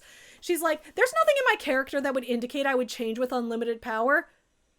Anyone would change if given unlimited power. And she does. She does become a dictator. That should be the point of the book. But okay. Peter Blair then goes on a whole thing about how Theresa was obviously chosen by Hal because of her amazing character. So earlier when we were talking about how no, the reason Hal merged with her is that she was sitting there in the same spot where her mom had been holding a rake and Hal was looking for an extra appendage. That part we're supposed to take as factual true backstory, but also there was, like, a cosmic divine reason he chose Theresa, which is that she is of impeccable character. Let's read how Prime Minister Blair explains this. We should consider how it came to be that Theresa Hartley was chosen to host Hal. Her character is impeccable. Her intellect is of the finest quality. No more perfect choice could be found for her task. Hal merged with her when she was 10. A few years earlier, she would have told everybody about Hal with most unfortunate results for herself and us. A few years later, and she might not have developed the skills needed for the challenge, but she received Hal at age 10, old enough to know to keep Hal a secret, but young enough to set herself on that path of intellectual development to enable her to address the Hal problem. Did all these happy circumstances happen by chance? Or by design? There's no religious angle to this book. Someone decides to question Prime Minister Blair about this and ask a very reasonable question, which is the Prime Minister aware it may come to pass Mrs. Hartley acting alone can do anything she wants, no matter how outrageous, and the whole world can't stop her? Here's how Prime Minister Blair responds to that. Who will trust a committee? We know Theresa well enough. The only thing that can stop Theresa is her own conscience, and it will, which doesn't make any sense. Anyone would go mad with unlimited power, right? But I guess Norm thinks that, no, if you're a saint and you're a literal messiah that he created, you're his hot girl messiah, he gave himself a Jesus waifu. She's an outstanding moral character. The Prime Minister is annoyed that anyone would even question this. Does the Prime Minister agree a person with good conscience in ordinary circumstance can be overwhelmed in the extraordinary and be changed for the worse? Good question. Prime Minister Blair says there is only one version of the truth. Theresa knows it and lives by it. That one version of the truth is that Catholicism is the one true religion, that God is the creator of everything, and that atheists are stupid and know nothing. I spoke with President Stinson last evening. She said everything is known about Theresa. Their intelligence agency has a room full of reports and tapes on every moment of her life for 8 years. Teams of psychologists have studied these documents. There's nothing to suggest a fault in the steadiness of her character despite her youth. She is grounded on rock, not sand. Yes, and nobody changes after age 18. When you're a teenager, if you have a strong moral character, no circumstances, no huge changes in your life nothing can change you. Okay. So this guy keeps asking more questions that honestly, as the audience, you find totally reasonable, but Norm is framing them as if we, the audience, are supposed to find these outrageous and be like, how could he ever question our perfect protagonist? But in reality, it's like, no, these are valid questions. And the book would actually be more interesting if it engaged with them genuinely. Does the Prime Minister agree a person with conscience should not be a physician if he has not been so trained, or one in a position of power without adequate education and experience? I would agree with that. I don't know if Prime Minister Blair would. So Prime Minister Blair says, my honorable friend points to jobs requiring skills, but Theresa does not set out to manipulate organs or people. Theresa's job only requires cleverness and a good heart. Okay, in terms of cleverness, you need expert knowledge on how to control an alien that no one's ever dealt with before.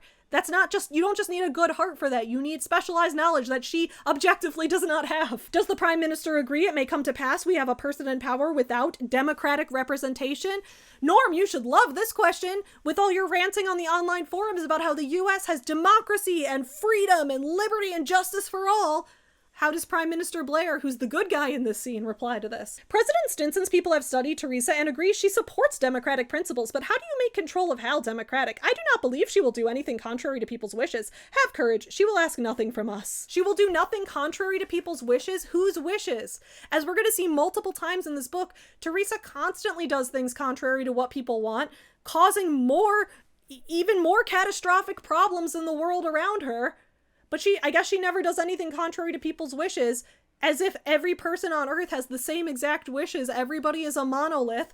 Also, what do you mean? Theresa doesn't respect other people's opinions at all. All she does is think about how much better she is than everyone else all the time. Then we get another awesome sexist line where they're talking about, like, okay, so how is Theresa going to deal with criticism? The guy in Parliament who was talking and asking questions, who I was originally siding with, here's what he says. I have to leave him behind after this. Does the Prime Minister agree a man's reaction to criticism is laughter, while a woman's reaction is unpredictable? I'm not Prime Minister Blair, but I would say I don't agree with that. First of all, if the idea is a man just laughs at criticism, but a woman is unpredictable, then what does that make Norm? Norman Bouton is now of indeterminate gender orientation himself, because Norm's reaction to criticism has been to get in fights with people on every online forum, start attacking reviewers and slandering their character online. Norm's response to criticism is to be an absolute selfish, egocentric asshole about it. That's been Norm's response to criticism. I'd say that's more unpredictable. He hasn't laughed once. He hasn't found the criticism funny at all. He's just been a dick about it. So I guess Norm is not a man. Norm is of indeterminate gender orientation, just like Theresa. Also, I think it's really weird to have, like, this old man who's regularly sexualizing women in his book to say this, considering that, like, there's a statistic out there that when it comes to dating, men's greatest fear, like the number one reason men are afraid when going on dates with a woman is that they're afraid women might laugh at them or make fun of them. That's their greatest fear, is like social ostracization, social emasculation, whatever. But statistically, women's greatest fear is not that. Women's greatest fear is that a man might kill them. So in reality, it seems that human history and most studies show that actually A woman's response is laughter, which is what makes men upset, and that's what they're scared of, whereas a man's response is unpredictable and often violent. Now, I'm not a sexist person. In fact, I don't believe much in gender roles at all. I think we should all be free to do as we please, and we shouldn't be judged based on just being a man or a woman. So, I wouldn't say that I'm comfortable generalizing people like that at all. But what I am comfortable saying is that Norm is so wrong on this, it's not even funny. Like, it's not even close. But apparently, the parliamentary house thinks this is very funny. So they all start laughing. They're like, oh, ha ha ha ha, yeah, you know how women are.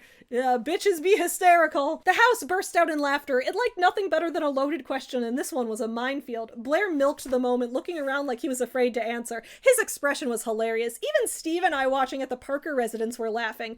Finally, the PM got serious and paused. The sense of the moment was that he was about to deliver an ultimatum of some kind. Here it is, whether you like it or not, and live with it. The world held its breath for 27 seconds. I am going to say something, and then we're all going to hold our breath for 27 seconds. I'm gonna look at the little clock on my filming timer. All right, here we go. 27 seconds.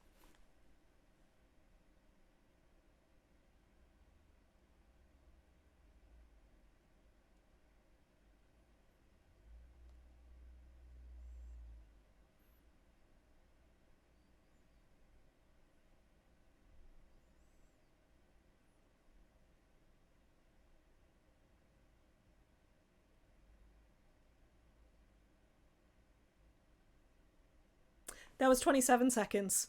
So Prime Minister Blair was about to deliver his response, and then he stayed silent for that amount of time. And everybody just kind of sat there waiting. Nobody was like, are you okay? So this is what he says after that 27-second silence.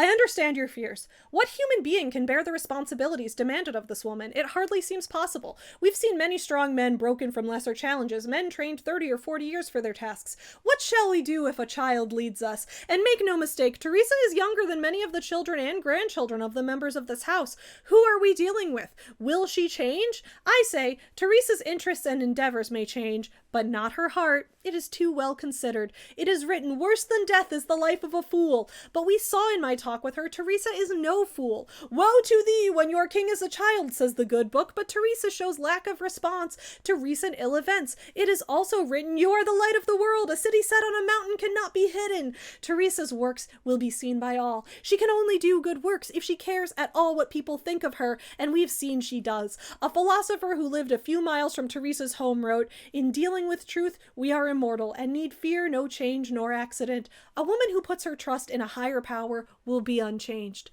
Theresa will remain Theresa. That's the end of chapter 7. It ends on us remembering that Theresa will not become a dictator because she believes in a higher power, meaning that religion plays a direct role in this book, despite what Norm said. Also, it's really funny that he's like, out of my 465-page book, only 1.5 pages if you put all the religious references together. Norm, I read like 5 full typed single-space pages worth of religious references in just the past 3 chapters. We are now on to chapter 9 of this book. Alright, so remember in part 1 we talked about how Theresa had a Mission Impossible file found on her school server that was titled Mission Impossible, and in it was just full of like mathematical jargon and tons of equations, and we don't learn any more about what it means or why she wrote it. We still don't know what it means, but it gets referenced again. I went over the ideas I put in the Mission Impossible file. What ideas are these? I don't know. We never learned what the ideas are. They had been for communicating with a nonverbal alien, a machine or something, but I thought the MI ideas could be adapted to Hal. But before I used these math theories, I would have to get some response from Hal. This became the first priority. I had to get him to respond to something I did, in effect, get him to develop a new reflex that I could gradually modify in small steps to do something else. Animal trainers did this. So basically she is now training Hal like a dog. Hal, the white ball alien inside of her, we don't know how it works, but apparently since Hal is capable of like super strength and super accuracy, she's like, okay, now I can use it to like telekinetically move things. I'm gonna be able to move oceans, move pieces of land, because Hal has that capability. How do we know it has that capability? We don't. And also, Norm specifically said that he didn't want any telekinesis in this book because he doesn't believe in it, if you remember that from part 1. But no, now Hal can do telekinesis. It's not called that in this book, but that's essentially what it is. So for the next few pages, I'm not going to read them all because it goes on and on forever, and it's just, like, so boring. Like, it's not even fun to make fun of. It's just boring. And that's when she just keeps, like, running tests. Like, she gets, like, coins and string and plywood. And, like, she's just doing this whole thing where she, like, sets a tag system with coordinates in her mind. And she'll be like, okay, these are the coordinates. I'm going to try to move something here. She starts small by, like, okay, I'm going to, like, with my mind, get Hal to move this coin with my mind or move this piece of string with my mind. And then we'll move on to, I can set coordinates and it can move something in a different place. That seems to be what the method is. It's written in a really confusing way, so I don't even know if I understood that correctly, but that seems to be what it is. So while she's doing all that, Steve checks the mail. So it says, meanwhile, Steve was going over the mail that had been pre-selected by the Scotland Yard people for checks. At one night's supper, he said, people are sending larger checks. We already have $1 million. Really? In 1 week? 1 week. The checks are really big. That will help. We can't get regular jobs. So people are sending Theresa money. Why? Don't you already pay your taxes? Shouldn't the government be funding Theresa, especially considering she's working with the British Prime Minister? I don't understand what they're even paying her for. But that's the thing. In the mail, like, so Scotland Yard pre-screens all the mail to make sure there's no, like, explosives in it or anything, and then they give it to her. But a lot of the mail that she receives from fans is just checks for money. So she's made over $1 million. Doing what? But I guess people want to send her money. And this is what I don't get. What are they trying to incentivize her to do? Like, if they're sending her money to make sure she continues working on this project and to incentivize her to try to start the wind again, like, why do you need to send her money to do that? Wouldn't she already be incentivized to do that by the fact that the world is going to end without this? I don't get it, but apparently people are sending her money. So she also is working with Steve because Steve studies physics. So she's working with him to try to figure out what types of, like, physical properties of object movement they'll need to consider when she's trying to telepathically control the alien. This was the realm of physics, and he was a physics major. He missed his college textbooks, but instead of arranging to have them sent from home, he decided to make a trip to Cambridge University and buy some. He and Arthur drove to Cambridge to visit the bookstore. He quickly found the physics section and selected 15 books. Somebody recognized him while he was on his way to checkout, and he was soon followed by a crowd. Before we get into what happens when Steve's followed by a crowd, Steve is a physics major. Steve and Theresa are now international celebrities who have access to all of the world leaders, including the US president, the British prime minister. Multiple international leaders are, like, on their speed dial.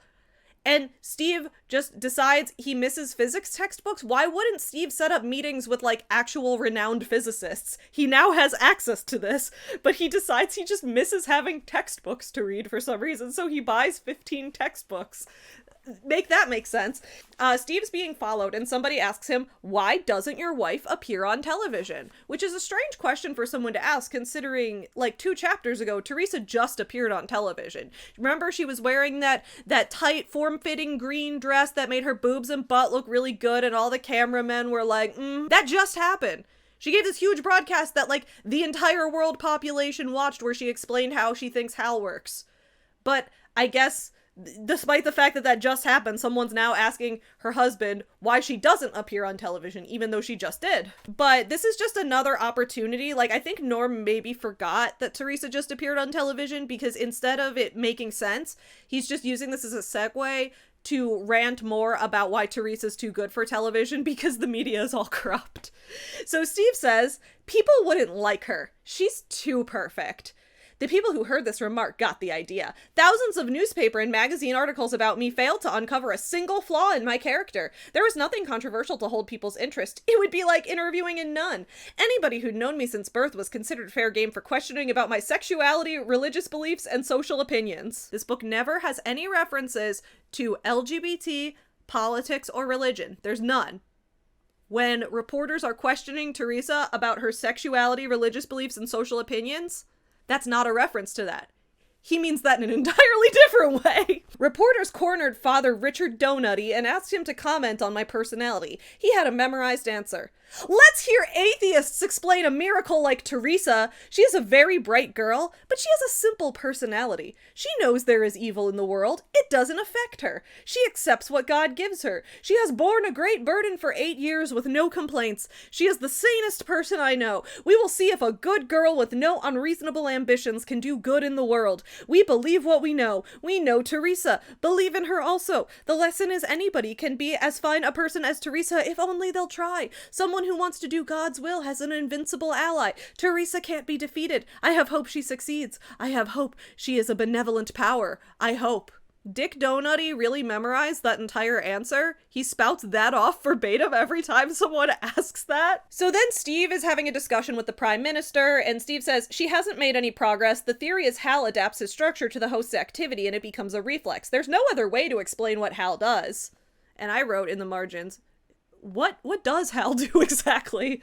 There's one problem with that. How long will it take? Hal has been around for billions of years. When was that discovered? How do we know that?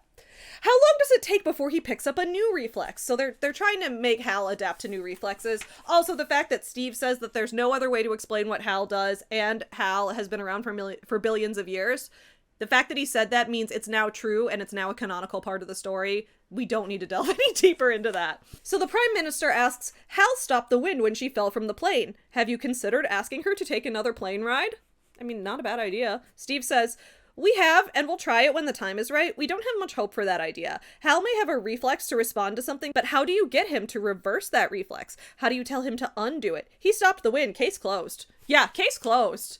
You explained it perfectly, Steve. I fully understand what the fuck that just meant. So then, in the mail, Theresa gets like a poster tube, like one of those cardboard cylindrical poster tubes.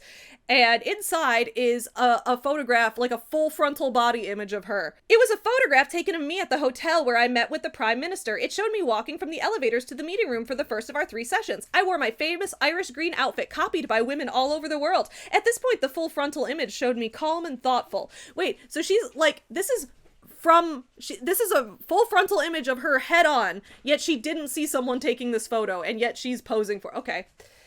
And then Theresa says, so now I'm a pinup girl, and she smiles. Remember, she's basically a nun. There's nothing, she's too perfect. She has no ego. She has no desire for fame, but she's very excited about being a pinup girl and having women all over the world start wearing these tight green dresses that make their boobs and butt look good, just like she does. Every time I bring up these things about women, it just makes me think of how, like this book is fun to make fun of, but when you think about the fact that Norm is out here sending this to high schools, trying to get actual teenage girls to read this book and want to emulate Theresa, that's like really concerning, right? Like that's really concerning. So a few more days go by. Theresa has not yet figured out how to make Hal do anything significant.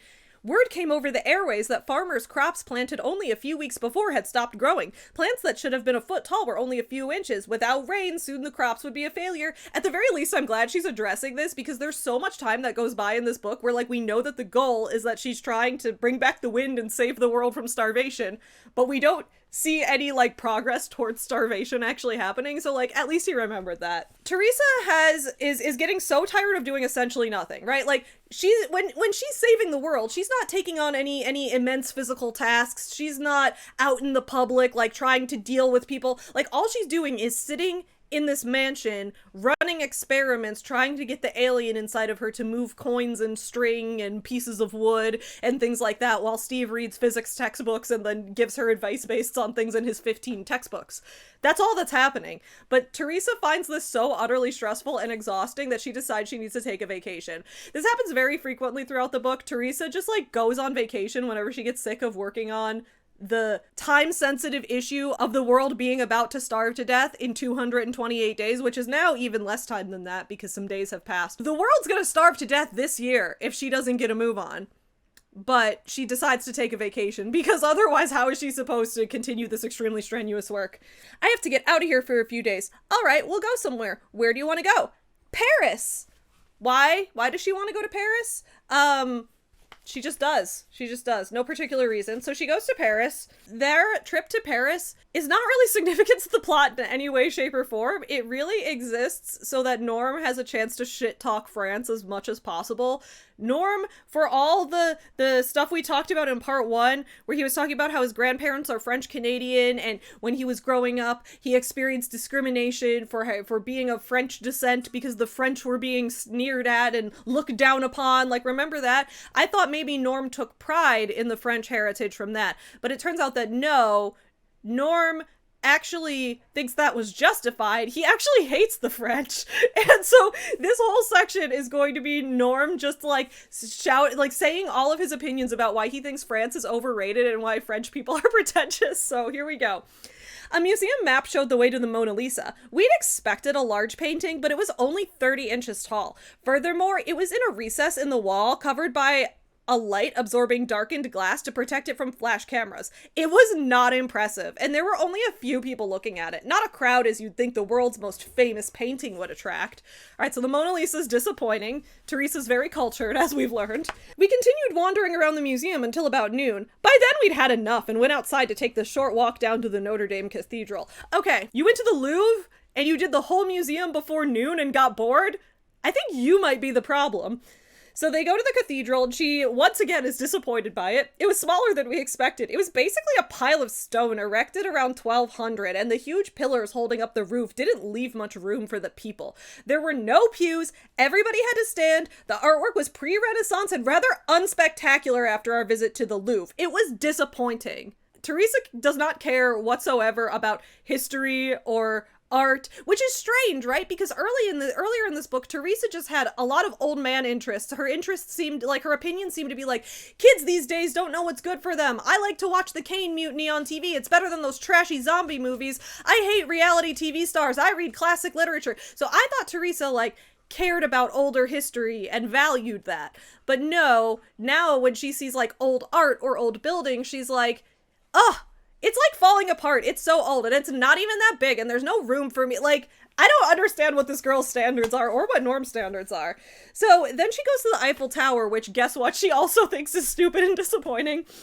We left and found the subway system to go to the Eiffel Tower. The subway didn't drop us off at the tower, however, but half a mile away. By the time we walked up to the tower, we had already seen enough of it, but here we were. So we went up to the lower observation platform for a decent look at the city, which, however, was not much to look at. It was just unrecognizable buildings extending to the horizon. By now, both of us were beginning to wonder what was the allure of Paris. Now, then why'd you go? You could have stayed home and continued working on trying to save the world from mass extinction, but you just went to Paris to complain about it, I guess. Also, I guess Theresa does not care about architecture whatsoever because there's nothing to look at. It's just a city. It's just stupid old buildings. Why do Americans visit Paris? I asked. I don't know. Hype, I guess. It was only a tired old city. American cities offered as much. What American cities has Theresa even been to? She was born in Framingham, Massachusetts. And I think Boston's like the only major American city she ever discusses having gone to. And then after she finishes high school in Framingham, she goes to Boston College. And then after Boston College, she immediately almost gets vaporized by a bomb, and now she's in London. She's been to one American city. What do you mean American cities offered as much? You haven't been to, how would you know? But then the real reason Theresa is upset about this is that she misses chipmunks. That's what she says. She says, I miss chipmunks. And Steve's like, let's go find some. And she says, there aren't any in Europe. I checked. She checked. People must be crazy to live here without chipmunks. Now, the chipmunks are going to keep coming back up in the story, and it's clear that having compassion for chipmunks is one of Theresa's main character traits. What I don't understand is why it took us 165 pages into the book to even learn that Theresa liked chipmunks or cared about them. You would think, I don't know, here's an example, Norm. Maybe if you'd taken some feedback, someone would have given you the suggestion. How about when Theresa was 10 years old, right before Hal merged with her, maybe it was a chipmunk instead of a fox that had Hal inside of it, and that's why she has a positive association. Or maybe instead it could still be a fox, but maybe Theresa's in the yard playing with chipmunks, and we see early on that she's always had this strong compassion for them and this desire to befriend chipmunks, and then maybe Hal sees that, because she's reading a book, right, and her mom was raking leaves. Maybe Hal sees her with these other chipmunks, and instead of thinking like it's an extra appendage, he thinks something like, oh, all these other animals are part of Theresa. Maybe they're all like hanging out with her, and he sees that and thinks, oh, this is multiple animals, human and multiple other beings all rolled into one. That's what I want to merge with. And that's what, like, there's an example right there. I just used your own system of world building and logic, and like, that wasn't in my script. I just came up with that right now. That's a really, like, Norm, you need to take advice on this book. You need to learn to take advice as a writer, but he's not planning to write any other books. This is his one and only book, so maybe it doesn't matter. Anyway, Theresa misses chipmunks. This is gonna come back, so she and Steve go to dinner in Paris, and that's also disappointing to them. We stood 20 feet from the door and waited politely to be conducted to a table. 4 of the beautiful Parisians walked by us, and without their even breaking a stride, a waitress met them as if a previous arrangement and led them to a table. Have you heard of reservations? It's entirely possible that this was a previous arrangement. Perhaps those people had reservations. I noticed that all the women in the room were dressed in beautiful clothes while me and Steve were dressed in American casual, which these Parisians probably considered no better than potato sacks. Theresa, did you check if this restaurant had a dress code before you showed up? Because if everyone here is dressed fancy and you look like shit, then you might look out of place because of that. Because maybe you didn't check. Some restaurants have a dress code. So she keeps getting annoyed that nobody's seating her. The minutes ticked by as other Parisians walked around us and were seated. Steve suggested maybe American slobs are supposed to seat themselves. Let's try it. You didn't consider that maybe you weren't following the dress code, or that maybe other people had reservations? Instead, you decided, oh, I'm just gonna find a table and sit there because no one's paying attention to me. Or here's an idea. Did you consider going up to the restaurant host and being like, hi, we'd like a table? Did you consider that?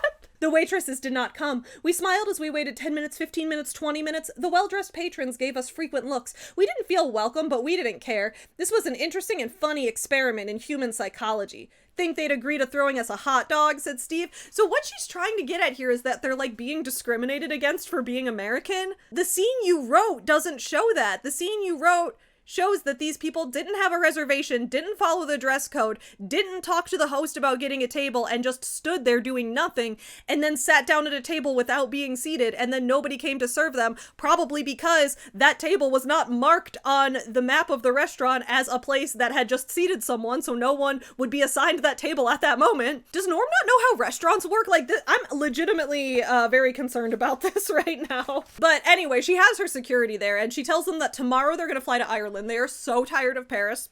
They're gonna check out Dublin instead of like going back and doing her work. I guess they're not recognized because they're wearing disguises, which is just like sunglasses and a hat. Like, it's the stereotypical sunglasses and a hat thing. So they take off their disguises, and then everyone in the restaurant's like, oh my god, it's Theresa and Steve. We didn't even know it was you guys. We just thought you were a bunch of trashy Americans. I guess the disguise, that was enough of a disguise. And then Steve goes, come, my dear, we shall not dine here, and takes her hand and walks her out. I think it's supposed to be like that scene in Pretty Woman. I think it's like supposed to be that kind of thing, but it's not written that way at all. We got up and walked to the door, giving friendly waves all the way. Steve said, y'all come visit us on the farm, bring the kids, bring the banjo, take your shoes off, you hear? Okay, so Steve's like playing up like he's like, oh, I'm an American stereotype. Don't you feel bad about not seating us now? Despite the fact that we didn't ask to be seated. So anyway, they go to the airport to fly to Dublin the next day. There was a crowd of gawking French to see us off. Gawking French. There was a crowd of gawking French to see us off. The curious kept quiet because they were embarrassed by our restaurant experience described by sullen broadcasters on French television. So I guess it's a big enough news story for the French to be like, Theresa and Steve went to this restaurant and they walked out of the restaurant because they weren't having a good time after they took off their disguise. Like, that's a news story. While the world's actively about to face mass extinction, that's a news story, I guess. So then they go to Ireland, but everybody recognizes them and the crowds are too big and they get stressed and they're like, let's go back home, which, like, you should have just stayed home in the first place. And apparently then we learn that Steve called Edmund Parker, the guy who owns the big British mansion. Steve called him and requested that they get some chipmunks brought in from the US so that Theresa could have like a little chipmunk farm and raise them in this mansion. And then a courier brings in 25 chipmunks and puts them in an enclosure. And then Theresa now has chipmunks to take care of. Now we're on to chapter 10. This is how chapter 10 starts. I returned to the torture chamber to play the coin and hanging ruler games with Hal. This was definitely the most boring and frustrating thing I had ever done. It was like factory work, only especially irritating in that I was making no progress in a project of so much importance. Checks out that it's the most boring part for Theresa to do, because these are the most boring parts of the book for me to read. I started skimming them. I could not fucking stand them after a while. But I'm just like, why aren't you involving scientists? Why aren't you getting anyone else from any other fields to come and help you with this? Especially because you don't even like doing this work. You don't like doing it. It's necessary, and you don't have the knowledge to do it. I don't understand why you're doing it by yourself. Then I guess Hal tries to, like, make a weird shadow human form to replicate what Theresa looks like. I don't really understand that. And then it disappears back into her, and then something weird happens with her eyesight, and she's able to, like, see the world from afar in black and white. Here's how she describes it. The vague shapes abruptly changed to sharp images of a building viewed from above. It was the roof of the Parker mansion. Hal had been showing me the underground rock formations, but now had brought my view into the sky. The view continued to climb in the air. The Parker mansion became smaller, and I could see the surrounding features. So I guess Hal tried to, like, replicate a human form of her. It didn't work. And then instead he gave her the ability to, like, see things from far away, which is kind of an interesting ability to have. Honestly, like, the way it's described in the book when Norm first brings this up, this is one of the very few visual descriptions that I think he did kind of decently in this book. Normally I can't picture at all what he's saying, but I did make some notes saying that this page had some of the only interesting visuals in this book. Something was happening to my eyesight. The room blurred until I couldn't see it. Instead, I saw vague shapes. They changed in size and number. They were too indistinct to be recognizable, and then I noticed they were in black and white. That's kind of interesting, right? Like, that would be interesting to see visually, like, in a movie, and then see where it goes from there. And we do learn where it goes. So, like, it doesn't, most of the things in this book go nowhere. At least this part, we learn that now Theresa's gained this new ability that she can see like a bird's eye view of parts of the world, like, from afar while sitting somewhere. So that's gonna be helpful for her for being able to set, like, coordinates to send Hal to move things, because that's in her mind and they can, like, communicate that way. So she keeps practicing this new skill, and then she's thinking about, like, how Hal gave her this skill and whether he would have ever done this on another planet, and she says, it did not seem like an overview would be of much use to a creature on another world. He wouldn't recognize what he was looking at. And I'm like, this seems like a skill that would be useful to anyone in any situation. And if an alien on another planet was using this, like, how do you know what needs aliens have on other planets? Hal is the only one you've ever known. Hal is a lot more sophisticated than we thought, said Steve after I explained everything that happened in the bedroom. You'd expect that. Hal was evolving for billions of years before the Earth was formed. Think of how many kinds of eyes Earth creatures have. Okay, so it was previously Hal was stupid and we were supposed to just accept that as fact and part of the lore. And now Hal is, like, he's still stupid, but he's more complicated than we thought. So then Steve gives Peter Blair the following report. Dear Mr. Blair, I don't want anybody to get excited. There's still a long way to go. Theresa has made a major breakthrough with Hal today. He's responding. She's getting him to do new reflexes that have nothing to do with another world. She is controlling Hal at a simple level. This is only the first step in a long journey. There are a lot of details to work out, but the journey has begun. I don't want to talk about what she's doing in detail because someday somebody might want to take control, but I'm confident that she will succeed in solving our problem. By the way, this proves her theory about Hal was right on. Respectfully yours, Steve Hartley. So the government, the prime minister, all the people that are working with Theresa, they don't get to know any of the stuff she's working on. The girl who has the alien in her, who has the power to destroy or save the world, is working alone and is not sharing this information with anybody.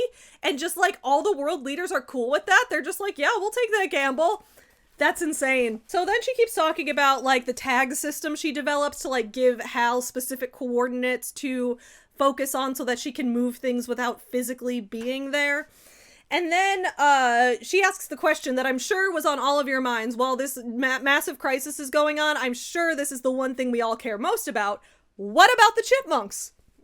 What about the chipmunks? I soon gained enough of their trust to feed them from my hand. What I did was lay a small rug on the ground in case there were little chipmunk poos I couldn't see. Then I lay myself down on the rug with my forearms on the ground. This was a non-threatening position. So she gets the chipmunks to eat out of her hand, and she says the Parkers had never seen this done and thought it was charming. They took videos of me feeding the little guys by hand and put them on several social media websites, having the effect of ruling out copyrights. The videos were shown in every corner of the planet, especially on kids' programs, which showed them every day. I suppose people found the videos comforting. If I took care of little rodents, how much more would I take care of people? I wrote in my notes, wasn't Hitler also kind to animals? I'm just saying, just because someone's good at feeding chipmunks doesn't mean you can trust them to save the world necessarily, okay? Also, Theresa spends so much time in this book being like, I'm not going to be a celebrity, I'm not going to be an influencer, don't interview me, don't put me on TV, I'm too good for that. But now she has videos of her feeding chipmunks played daily on children's shows, but she never wants to appear in the media. It's so many contradictions in this book. There's no, like, one true story going on here. So then basically the chapter ends with her figuring out how to identify different landmarks and use her vision of the world from afar to look at locations that are not close to where she is, and then she can then set locations for Hal to target, and that's kind of like the next step of what she does. Now on to chapter 11. At the start of chapter 11, Theresa's once again getting annoyed and frustrated with having to do any work whatsoever. She says, even worse, I was conscious of how Steve suffered too. He wanted so much to help me. There was nothing for him to do except leave me alone. Which is not true. He's been helping her this entire time. He's been reading 15 physics textbooks and giving her knowledge about dark matter, and he's been her science consultant this entire time. So I don't know why she's like, there's nothing to do except leave me alone, when he has been helping her. That's just like blatantly untrue. So then Theresa goes on a walk to clear her head, which I think is a lot more of an efficient solution for taking a break than like going all the way to other countries for vacations that she doesn't even like. So instead she just takes a walk. Good move this time, Theresa. So this time she meets a woman in her 60s who is having a picnic, and then she goes to this woman's picnic and a bunch of people show up and are like, oh hey, it's Theresa, and they're all having a good time at the picnic. But then out of nowhere it says, I noticed a mid-30s man standing to my right at the outskirts of the crowd. He was fully alert and all business, not someone here to enjoy the society. He wore a loose-fitting jacket despite the heat. I was sure he had an Uzi machine gun under his jacket. Whenever someone's wearing a jacket and it's a little warm out and I'm like, why are they wearing a jacket? My first thought is also Uzi machine gun. We're same wavelength there, Theresa. Of course the villagers could recognize strangers. They knew these men were gunmen, ready to shoot in an instant. They said nothing about it. I noticed these mothers were keeping their children away from these men. So now there's like multiple creepy guys that Theresa thinks are hiding Uzi machine guns under their jacket, and a bunch of parents at the picnic who are like, oh, those men might have guns, which, like, I'll be real, I've only ever been to the UK once, and I was only there for a week, so someone who lives in the UK, correct me if I'm wrong. I don't think guns are on people's mind as much in the UK as they are in the US, and I don't think people see something suspicious and instantly go, gun! He has a gun! I feel like thinking that about guns being everywhere is more of a US thing because we do have guns everywhere, so I don't know. But you guys can let me know what you think about that. So anyway, there's a bunch of men who have guns. All of these moms are like shielding their children. Why aren't you leaving? Why aren't you leaving? This is just a picnic at someone's house. This is a picnic that Theresa stumbled into while walking through the streets of London. Theresa now gets extra paranoid where she says, this would be my life from now on. I'd be kept alive only as long as government people could keep the assassins away. I had done nothing to anyone, but a lot of crackpots wanted to kill me for whatever it gave them. Theresa sounds like she's frequenting r/gang stalking at this point, the way she talks about this. To be fair, the US president did try to explode her with an atom bomb, so she has valid reasons to be fearful of some things, but now she's over here like, that guy wants to kill me, that guy wants to kill me, that guy wants to kill me, and you're like at a picnic where nobody had taken out a gun, and like the moms might be like being protective of their children, but their children are still here. Theresa, I think this is all in your head. Nothing ever comes of that. Now there's a US government cabinet meeting to talk about the state of the world. The Secretary of Agriculture announced that the year's crop was a 90% failure. Since most of the rest of the world had less irrigation technology than the United States, it had to be as bad for them too.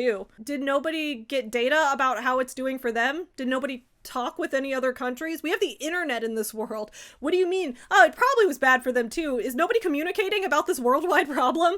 Without adequate food stores, hundreds of millions of people would die before next year's harvest. Millions of people held posters repeating something Prime Minister Blair had said to another session of the questions to the Prime Minister. He'd said, "Theresa's at work and God is in control." There's no religion in this book. Somehow this quote resonated with the people. God is in control became the universal mantra. What can I say? Norm promised me there was no religion in this book.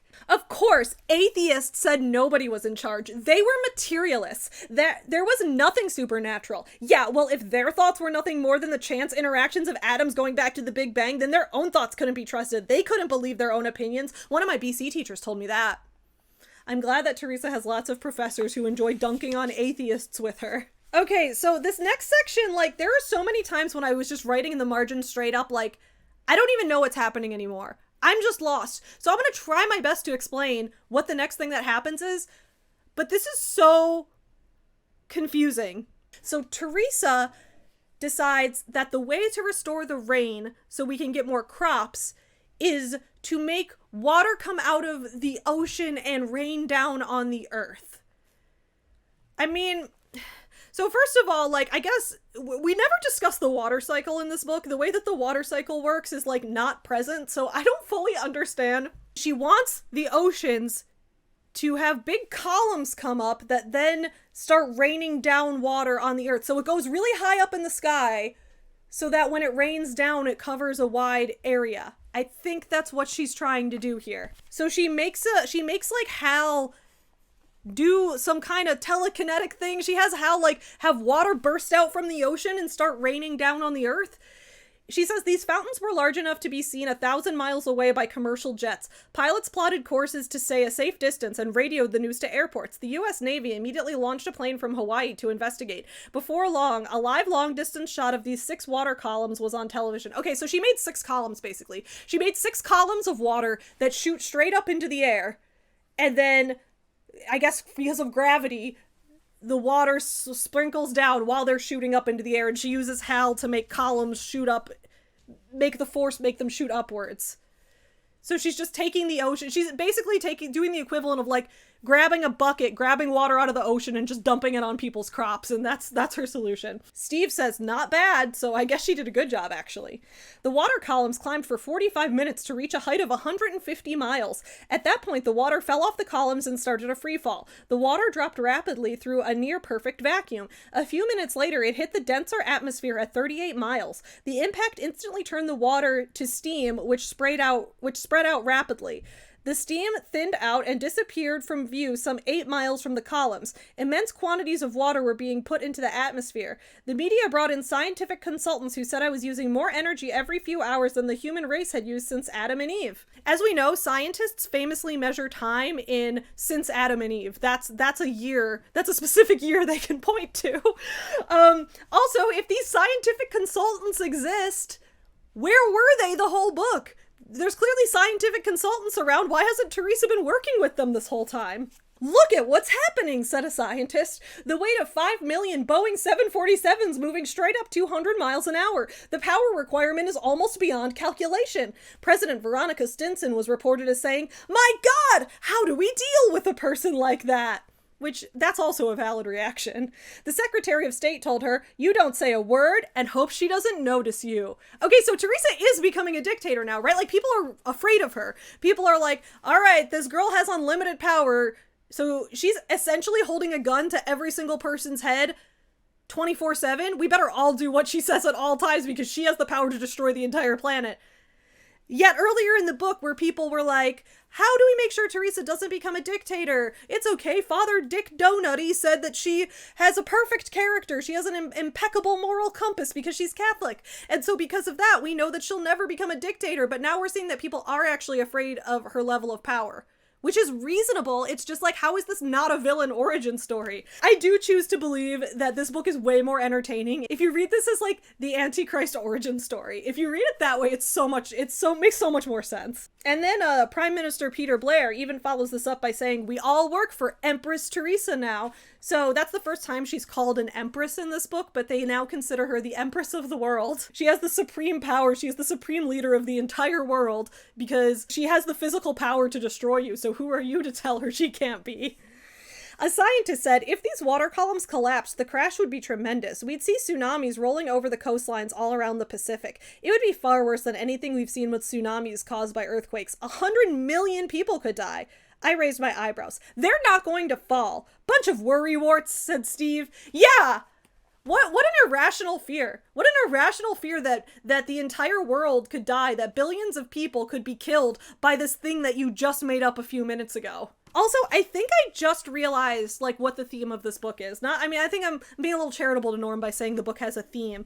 But like I was saying earlier, when I noticed that this book feels like it's trying to be biblical, like it's trying to turn Theresa into, like, a saint-type character, I think the message of this book, this just clicked for me. Theresa has unlimited power. But they're supposed to, the entire world is supposed to trust her and her alone. She promises she won't be a dictator because she's going to be benevolent, as if like being a benevolent dictator isn't a thing. But in Norm's view, if Theresa is doing everything for the good of the world and the good of the people, that's not being a dictator in a bad way. That's being the ruler of a world in a good way, which is a different worldview than what I have. But I've realized that that is a God allegory.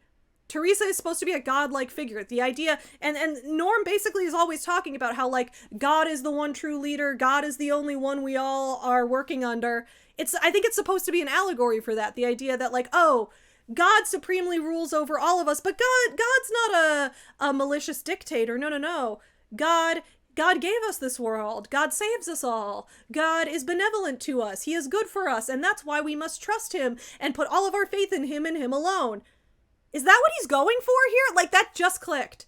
That's the only way this book makes sense, because Norm's always talking about freedom and liberty and justice and the pursuit of happiness, but he's also talking about how God is the ultimate authority. He created a figure who would be the ultimate authority, and creating a population of people who are happy to give, like, fully surrender to that authority as long as they believe she will be the one to save them. She will be the savior. Yeah, dude. This book exists to convince people to believe in God. Of course it does! How the fuck did I not, like, put that? Someone take my English degree away. So, we're now on to chapter 12. At the start of chapter 12, Theresa says, I went to bed still filled with anxiety. I'd gotten one set of water columns up. My plan called for 200 sets all over the world. Could Hal handle that much? If not, then kiss your butt goodbye, everybody. I had no backup plan.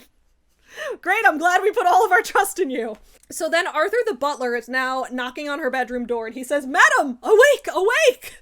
And Theresa wakes up and then Arthur says, the North Koreans are bombing your water columns. The president wants to speak to you. Oh no! We're under attack from North Korea?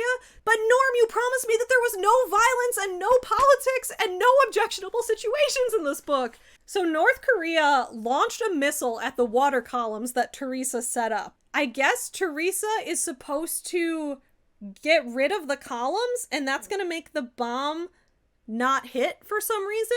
Okay, so it seems this doesn't make sense. I had to reread this like 3 times. Apparently, North Korea launched a missile at the water columns. If the missile is going to hit in 4 minutes. If it hits the water columns, that will destroy Hal. I don't understand how, because Hal lives in Theresa's stomach, and she is not anywhere near the columns. She's in this mansion in London where they're not in the line of fire. But I guess Hal's essence is in the columns somehow. Like when Hal does something, if you destroy the thing that Hal does, Hal gets destroyed. I don't know what the reasoning is here, or like what are the rules of this? I don't get it. But I guess if it hits the columns, Hal will be destroyed somehow. And so Theresa's only option is to retract the columns and make them go away. So basically what she does is she has Hal retract all the water columns, then the missile hits and nothing really happens. It hits in the middle of the ocean and the water columns are gone. And then as soon as the missile's gone, she just brings the water columns back up. So I don't understand what the point of any of that was. So in this book with no politics and no political agendas, this is how the Prime Minister explains why North Korea wanted to bomb the water columns. From the viewpoint of the North Koreans, their actions made perfect sense. Destroying Hale and causing a tsunami of all the Pacific coast would severely damage the economies of its enemies, South Korea, Japan, and the United States. It can be predicted that the United States would not destroy the North Korean people, it being a humanitarian nation. Norman, in what universe is the US a humanitarian nation? What the fuck are you smoking, and where can I get some? But yeah, no politics in this book. But also, North Korea was trying to destroy the water columns so that it could destroy the economies of other nations. That makes sense. And then also apparently Theresa thinks that North Korea also probably thought that the bomb would destroy Hale, which would restore the wind. So first of all, why does North Korean leadership know that Hale is in the columns? Because as far as everybody in the world knows, Hale lives inside of Theresa, and nobody knows how any of this works because she keeps it all a secret. So why would they even think in the first place that a bomb from them at the columns would destroy Hale? Also, it says they thought the bomb would destroy Hale and restore the wind. Why do they think destroying Hale would restore the wind? Do they think that Hale's existence stopped the wind in some way? That doesn't, none of this makes sense. I don't know what's happening. Theresa says, I was planning on raising 1,000 water columns all over the world. It would put enough water in the air to cause rain. Now I can't do that. If somebody set off 10 missiles at once, I couldn't keep up. A bomb might kill Hale and the columns would send tsunami waves everywhere. We could lose 2 billion people. I was already starting to cry when the Prime Minister asked, what will you do? There's nothing I can do. There's no other way to make rain. All that worrying for nothing. The idiots won't let me save them. Okay, now that I understand what Norm's doing with this book, this makes sense, right? It doesn't literally make sense, but thematically it makes sense from his twisted perspective, in the sense that the reason Theresa keeps calling people stupid and idiots and dumb whenever they don't immediately go along with whatever she says, she's like, why don't you immediately agree with me? I'm trying to save you. Are you stupid? Is that why you're trying to fight with me, the one person who's trying to save you? It's because Theresa's a god allegory. She has ultimate control over the world, and it would be stupid for someone to not immediately do what she says and not let her save them. It's the way that he constantly dunks on atheists and says atheists are stupid. The stupid atheists thought this. That's the equivalent of anyone who is critical of Theresa is thematically and symbolically a stupid atheist because they're not letting themselves be saved by the savior. That's what that's what Norm is doing! This book had a fucking theme the whole time! It had a symbolic meaning the whole fucking time, and it's stupid! It makes the book even worse! Oh, okay, so then she, goes to the North Pole and gets Hal to kind of fuck around with the terrain at the North Pole. Early in the afternoon, something rose up from the fractured ice. It was a mound of rocks broken up into enormous pieces, larger than houses, some breaking up even as they rose. It soon became apparent that these mounds of rocks were rising up completely around the 2 concentric circles. Nobody could guess how many trillions of tons of rocks were rising up. No wonder there was a rumbling in the earth. I was pushing up the rock by using Hal as a bulldozer, as I had once referred to him. Making Hal apply pressure at many points along the circles automatically broke the rock up into house-sized pieces because the pressure was applied to curvatures, not straight lines. So what I wrote in the margins here is, if she controls Hal, and Hal stopped the wind, why isn't what she's actually doing trying to figure out how to get Hal to restart the wind? That's what I'm not getting, right? This book has now established that Hal somehow stopped the wind. Multiple people have said it. It hasn't been discovered in any way, but as the rules of the book put out earlier on, if characters say it, it means it's true and it's now official backstory. We now know that Hal was the cause of the wind stopping. So theoretically, that means Hal could restart the wind. Earlier in the book, they were like, nah, I don't think we could do that. Why aren't they working with anyone? Why isn't that their goal? Instead, they're just fucking with the water. They're fucking with the North Pole. They're making weird water columns shoot out from the they're doing all kinds of damage to the planet when they could just be trying to figure out how to harness Hal to start wind again. But okay. I also wrote, actually, why aren't all the government leaders doing this? They should be studying Hal, not letting her fuck around. Yeah, because she's God. I hadn't realized at that point yet that Theresa's just a god allegory. So basically what's happening is that Theresa is using Hal to make rock mounds come up at the North Pole to be barriers against tsunamis, so that when the water columns are falling, there's a risk of a tsunami happening, but now these rocks will stop it. That's the best I can try to explain it. And now that she's done this, it's important that everybody within a 75-mile radius of the North Pole evacuate immediately, because now they're in harm's way. Steve is so smug about this immediately. He's basically anyone who's still at the North Pole right now is being really stupid and playing it real fast and loose with their life, despite the fact that Theresa just did this. Like, I'm not sure how anyone who'd be living or working near the North Pole right now would have even been notified of this in advance, but apparently they should have known. Steve says, Arthur, call the Prime Minister and tell him to get everybody out of there. Anybody foolish enough to stay within 75 miles of the North Pole does so at his own risk. Theresa can't save their miserable necks. She's too busy to play nursemaid to fools. Yeah, she's too busy feeding chipmunks and complaining about France not being that interesting. We're gonna be on to chapter 13 now. She's still doing the whole weird water columns plan for a while. And then at one point she's talking to Steve and she asks him, do you think Hal knows what I'm doing? Like, could Hal be aware that I'm using him? Because she's trying to create more water columns, and Hal is, like, having performance anxiety. Hal's like, no, I don't want to create any more water columns, like, it's just not doing it. And she's like, oh no, it must be aware of what I'm doing, and now it's trying to be defiant of me. And then Edmund Parker, who runs the estate, says, if this gets out, it will cause global panic. If what gets out? If the fact that Hal might be aware of what Theresa's doing, or Hal might have consciousness, or what... If what gets out, Edmund? So it turns out that actually Hal's not being defiant. He had just run out of power. Like, Hal needed to be plugged in and charged, basically. Hal was cooperating. We sat down as the columns continued to rise. We watched this exciting scene for a few minutes. Then Steve gave his theory. This requires a lot more force than Hal has ever used. He wasn't ready to do it yesterday. He had to go get more power. From where? Asked the Prime Minister. The sun. I've suspected it for some time. Then why didn't you say anything until now, Steve? Hal couldn't get it from Earth. There's nothing on Earth large enough to give Hal the momentum he needs. It can't be the moon's momentum because Hal has been raising that small water column near Massachusetts. That should use enough power to change the moon's orbit a tiny amount. Astronomers haven't noticed that. It can't be other planets because the planets are on the wrong side of the sun half the time. It can only be the sun. You have giant hurricanes racing around there all the time. They're big enough to blow away the Earth in a minute. Plenty of power for Hal. And the Prime Minister says, this is most remarkable. I love how characters just, like, spit out word salad that doesn't make any sense, that I can't make heads or tails of, and the Prime Minister is like, how fascinating, instead of being like, let's get you to bed, Grandpa.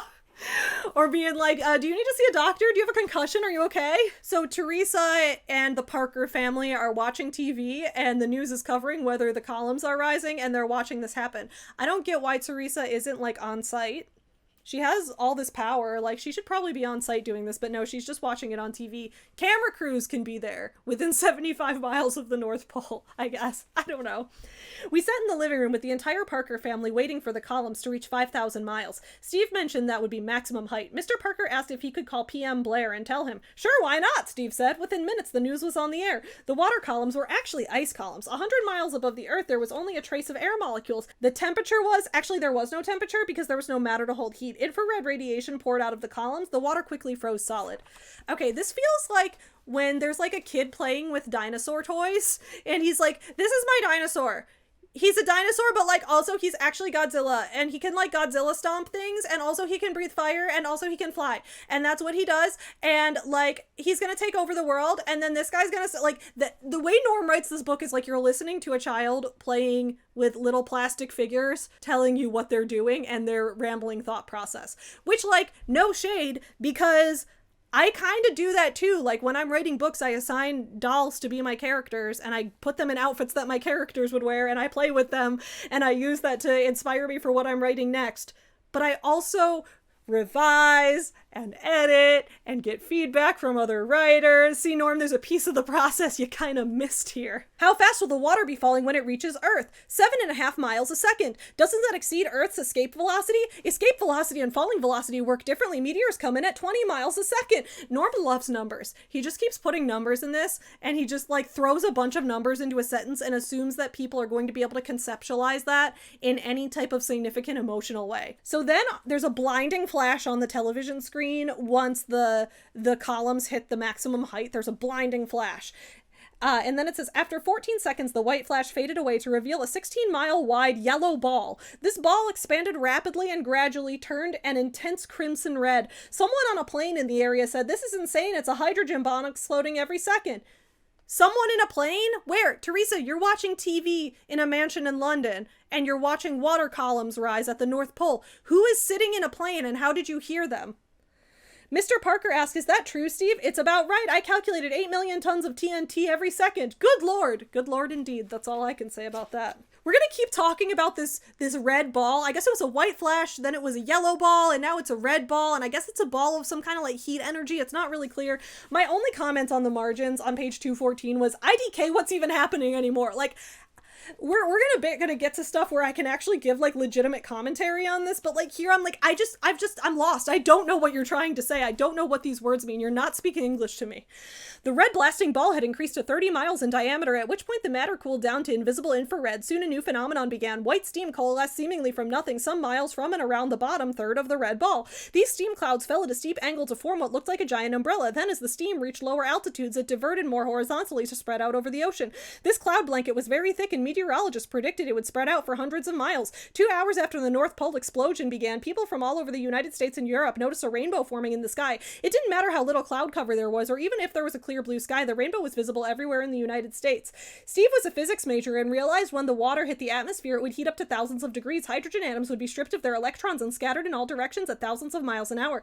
They would be spread out over most of the Earth, and when they came back down, they'd combine with oxygen to make water. The rainbow came from tiny ice crystals higher up in the atmosphere.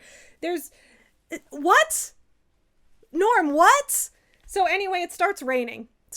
We're good. The Weather Service said that the rain would amount to a 1/4 inch a day, which was nearly 100 inches a year. That was enough to grow any kind of crop.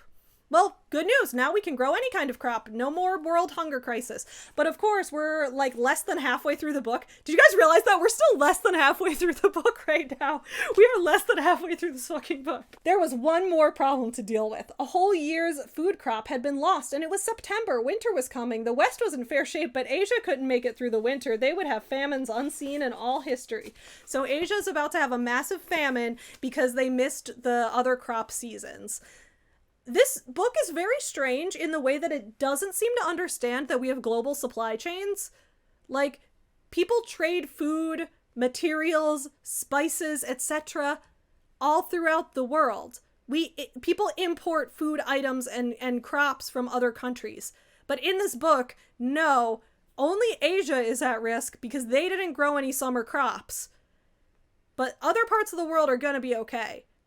This is not going to disrupt a global supply chain in any way, or at least it's never addressed. Then Theresa's solution to this, so that they can still grow crops in Asia, is to move the poles of the world. She's going to use Hale to shift the world's poles. Greenwich Observatory reports the Earth's poles are moving. Is this true? That's what the Prime Minister asks. Steve answered, while I had the fun of watching their talk. So Theresa's amused by whatever the fuck she just did for some reason. Yes, sir, Theresa is turning the Earth pole over pole. The Earth declines 23 degrees and 27 minutes from the plane of its orbit. This causes the seasons. Theresa wants to decrease the declination to 5 degrees to give everybody summer weather all year long. The farmers can grow 3 crops a year. They can start planting now. How does she do this? She has Hal push rock under the North Pole with billions of tons of pressure in one direction and the same force on the South Pole in the opposite direction. To counteract this torque, she exerts the opposite torque on the moon, but you'll see no change on the moon as it revolves around the Earth. Its torque cancels out. This is not how crops work, first of all, but I guess Theresa is under the impression that it's okay to shift the poles of the Earth to have summer weather all year long, because then we can grow more summer crops. Never mind the fact that there's more agriculture going on, that farming is a year-round profession. You need all of the seasons. Norman, don't you believe in God and intelligent design? Don't you think the world, if God designed the Earth perfectly to function as it does, don't you think he did that for a reason? I don't know, but no, summer all year long is totally fine. Mrs. Hartley is trying to eliminate winter? Yeah, she figures we don't need it. Good Lord, you'll be remembered for 1,000,000 years. No, Prime Minister Blair. If Theresa actually eliminates winter and is successful at this, the Earth will not still exist in 1,000,000 years. There will be nobody to remember her because she is dooming the planet to destruction. Looking back at Steve, he asked, may one inquire what other plans Mrs. Hartley has? She has no other plans. When you think about it, Hal is not very useful for anything unless you want to move the Matterhorn to Texas, which is a tempting idea. What else can she do with Hal? Nothing. Hal can do so much shit. In fact, Hal seems to have infinite power, and Hal can do whatever the book needs it to do at a moment. So where does Steve get off being like, yeah, she doesn't plan to do anything with Hal. It doesn't, like, it can stop the wind, and it can move objects from a distance, and it can, like, tilt the entire Earth, but, like, it doesn't really do that much. Who cares? It's not really useful to anybody. So Steve says, pretty weird, huh? We'll probably become professional college students. We can't get jobs. First of all, yes, you can. Because, like, even if you're super famous right now, famous people get jobs in different fields all the time. You can do that. Or if you mean you can't get a job because she has an alien in her, then honestly, she has a job set for the rest of her life working with people who study human and alien relations, which there's no way there wouldn't be a department of that. What about the Oops department that we talked about in part 1? Wouldn't they want to hire Theresa? Of course she can get a job. She can get any job she wants. All right, now we're on to chapter 14. The reporters talked excitedly about how I had saved 7 billion lives. There wouldn't even be a famine in Asia. I was the biggest hero in history. Steve was so proud of me, he almost popped the buttons off his shirt. What does that mean?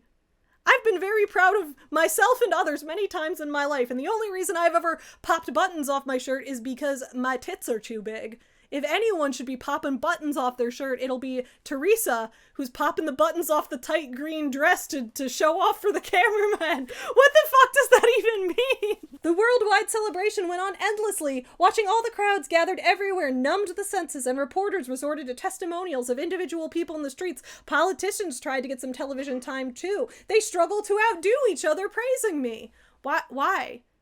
You caused this problem in the first place. Wouldn't they just be like, oh, thank God that's over? So then Theresa goes to visit Parliament. She like just crashes a Parliament meeting. Nobody in Parliament minds this because she's besties with Peter Blair. So it doesn't matter that she crashed Parliament. So she's there, and then she just like gives a speech to Parliament that like was not on the schedule. She just burst in and was like, hey, can I say something? And she's Theresa, so they're like, yeah, of course. I've seen the world's reaction to what I did. Parents are going wild because their children won't die. Everybody is grateful. Believe me, I am aware of all of this, and I am happy about it. Let's not talk about it. You're doing a strange job of not talking about it. Like everybody else, I've watched a lot of television. Everybody you see on television is there because they want to be. Movie stars, singers, dancers, politicians, reporters. They all wanted to get on television. They want the attention. I don't. Why are you here? Somebody asked.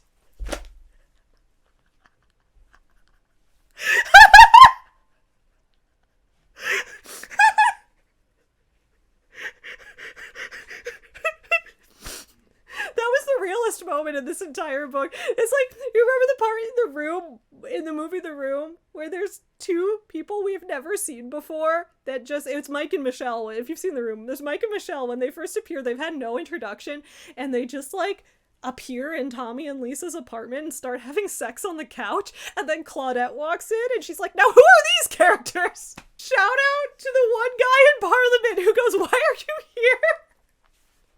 I could single him out because he stood up when he said that. I suppose it was a house rule.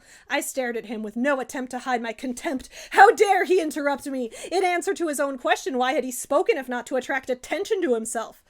I could ask you the same question, Theresa. You interrupted me, I said. Nobody interrupts me. I don't need you. Like, the way she says that, it sounds like she's about to, like, make him vanish, that she's gonna like vaporize him or like make him disappear into thin air. I thought she was literally about to kill this man, but she doesn't.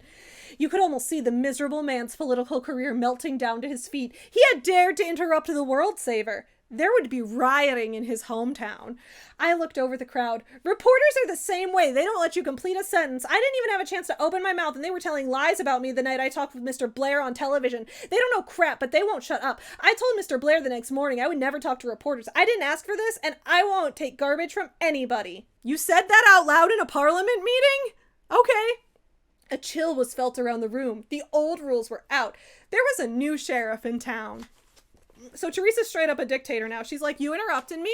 Fuck you. How about you lose your job now? Then she just keeps shit talking reporters. Like, remember in part 1 where there was that whole section where Theresa was getting mad at internet trolls shit talking her when she was on the baseball team? And I was like, oh, this section is clearly here because Norm wanted to dunk on internet trolls and he wanted to like have a whole, like his whole revenge plot against them. Norm has some strange beef with reporters. I don't know what it is, but this section exists for that because Theresa is just going to go off about how she hates reporters for no reason. I won't answer reporters' questions. Nobody elected you. Nobody elected you either, Theresa, yet you are controlling the entire world, but okay. Reporters say they want to interview me to find out what I'm like. Steve already told you at the Senate that I was perfect in every way. He may have exaggerated, but 1,000 interviews won't tell more than that. Reporters want to find out what I plan to do. They say, imagine the temptations that come with unlimited power. Who could resist changing things? I can resist temptation. I'm not going to tell anybody what to do. You just destroyed that guy's career for interrupting you. What do you mean? People know what best to do with their lives. When I was a little girl, baby chipmunks walked around my feet while I stood still. Mom taught me they need our protection. I was not trying to pick them up. Leave them alone and they'll be all right. I'm still that little girl. And then a woman sitting next to her in the House meeting starts crying because she thinks it's so beautiful that Theresa said, I'm still the little girl taking care of the chipmunks at my feet. I just wrote r/that happened. I feel like I could suspend my disbelief better if Norm had the down with cis bus just roll up into this situation. Neither the House members nor any of the millions watching could believe it. They had never heard of any person with any kind of achievement, no matter how small, not seeking some kind of recognition for it. Nobody was immune. Even Medal of Honor winners whose aura depended on a show of humility at least gave one interview to one reporter. Here I just saved the world and I wanted nothing to do with them. Okay, you just spoke to Parliament, so don't act like you're not giving interviews to anybody. You just spoke to Parliament and you did a huge news broadcast with Peter Blair earlier, in chapter 6. So you did speak to the press. Is the reason she did an interview with the prime minister instead of a news anchor because she won't talk to reporters because she just has some kind of weird anti-reporter stance? Also, this book is now, it's done this a little bit, but it's going to start doing it worse at this point where it has these point of view shifts that aren't really point of view shifts, right? So the entire book is told in first person from Theresa's perspective. Norm cares so much about it being told in first person from Theresa's perspective that he even puts that on the back of the book. Instead of a back cover book summary, it says, Theresa narrates her own story in first person point of view. That's the first line to advertise this book, so we know that's important to him. But Theresa seems to be gaining omniscience or something because she's able to talk about other people doing things when she's not there, and it's not from her perspective. Suddenly she's from this person's perspective, this thing happened. And I guess we saw that in the first chapter a little bit when she was talking about, oh, I won't know this story for 18 years, but before I was born, my mom saw a fox. And it's what? She keeps doing that, where it's none of these people had ever heard of anyone doing this, and they were surprised. And it's you're not in their head. Why are we shifting to their perspective here? That's just lazy writing. Then Theresa keeps going on about how she's so proud to have disappointed the media by not giving them drama. People must be disappointed. They expected a bubbly, gushy airhead like the movie actresses who spit out every line like it's an announcement of the second coming. They got Robot Girl. Do not concern yourself with the masses. That's what Steve says. You are exactly what we need. Many heads in high places will sleep well tonight after seeing what you're like. Theresa doesn't like actors in movies. She doesn't like anybody who seeks attention for any reason, despite the fact that she just burst into a parliament meeting and demanded attention. Norm continues to just go on his anti-media tirades here, where now she's watching some commentators on British television, which for someone who hates reporters in the media so much, she watches the news constantly. She watches the news more than she works on saving the world. So here's what one commentator says. Did you see her talk with the Prime Minister? Did she sound like an actor or television personality? No, I dare say no actress could play her. Excuse me, Samantha could do it. Get this video to 1 million views and she will.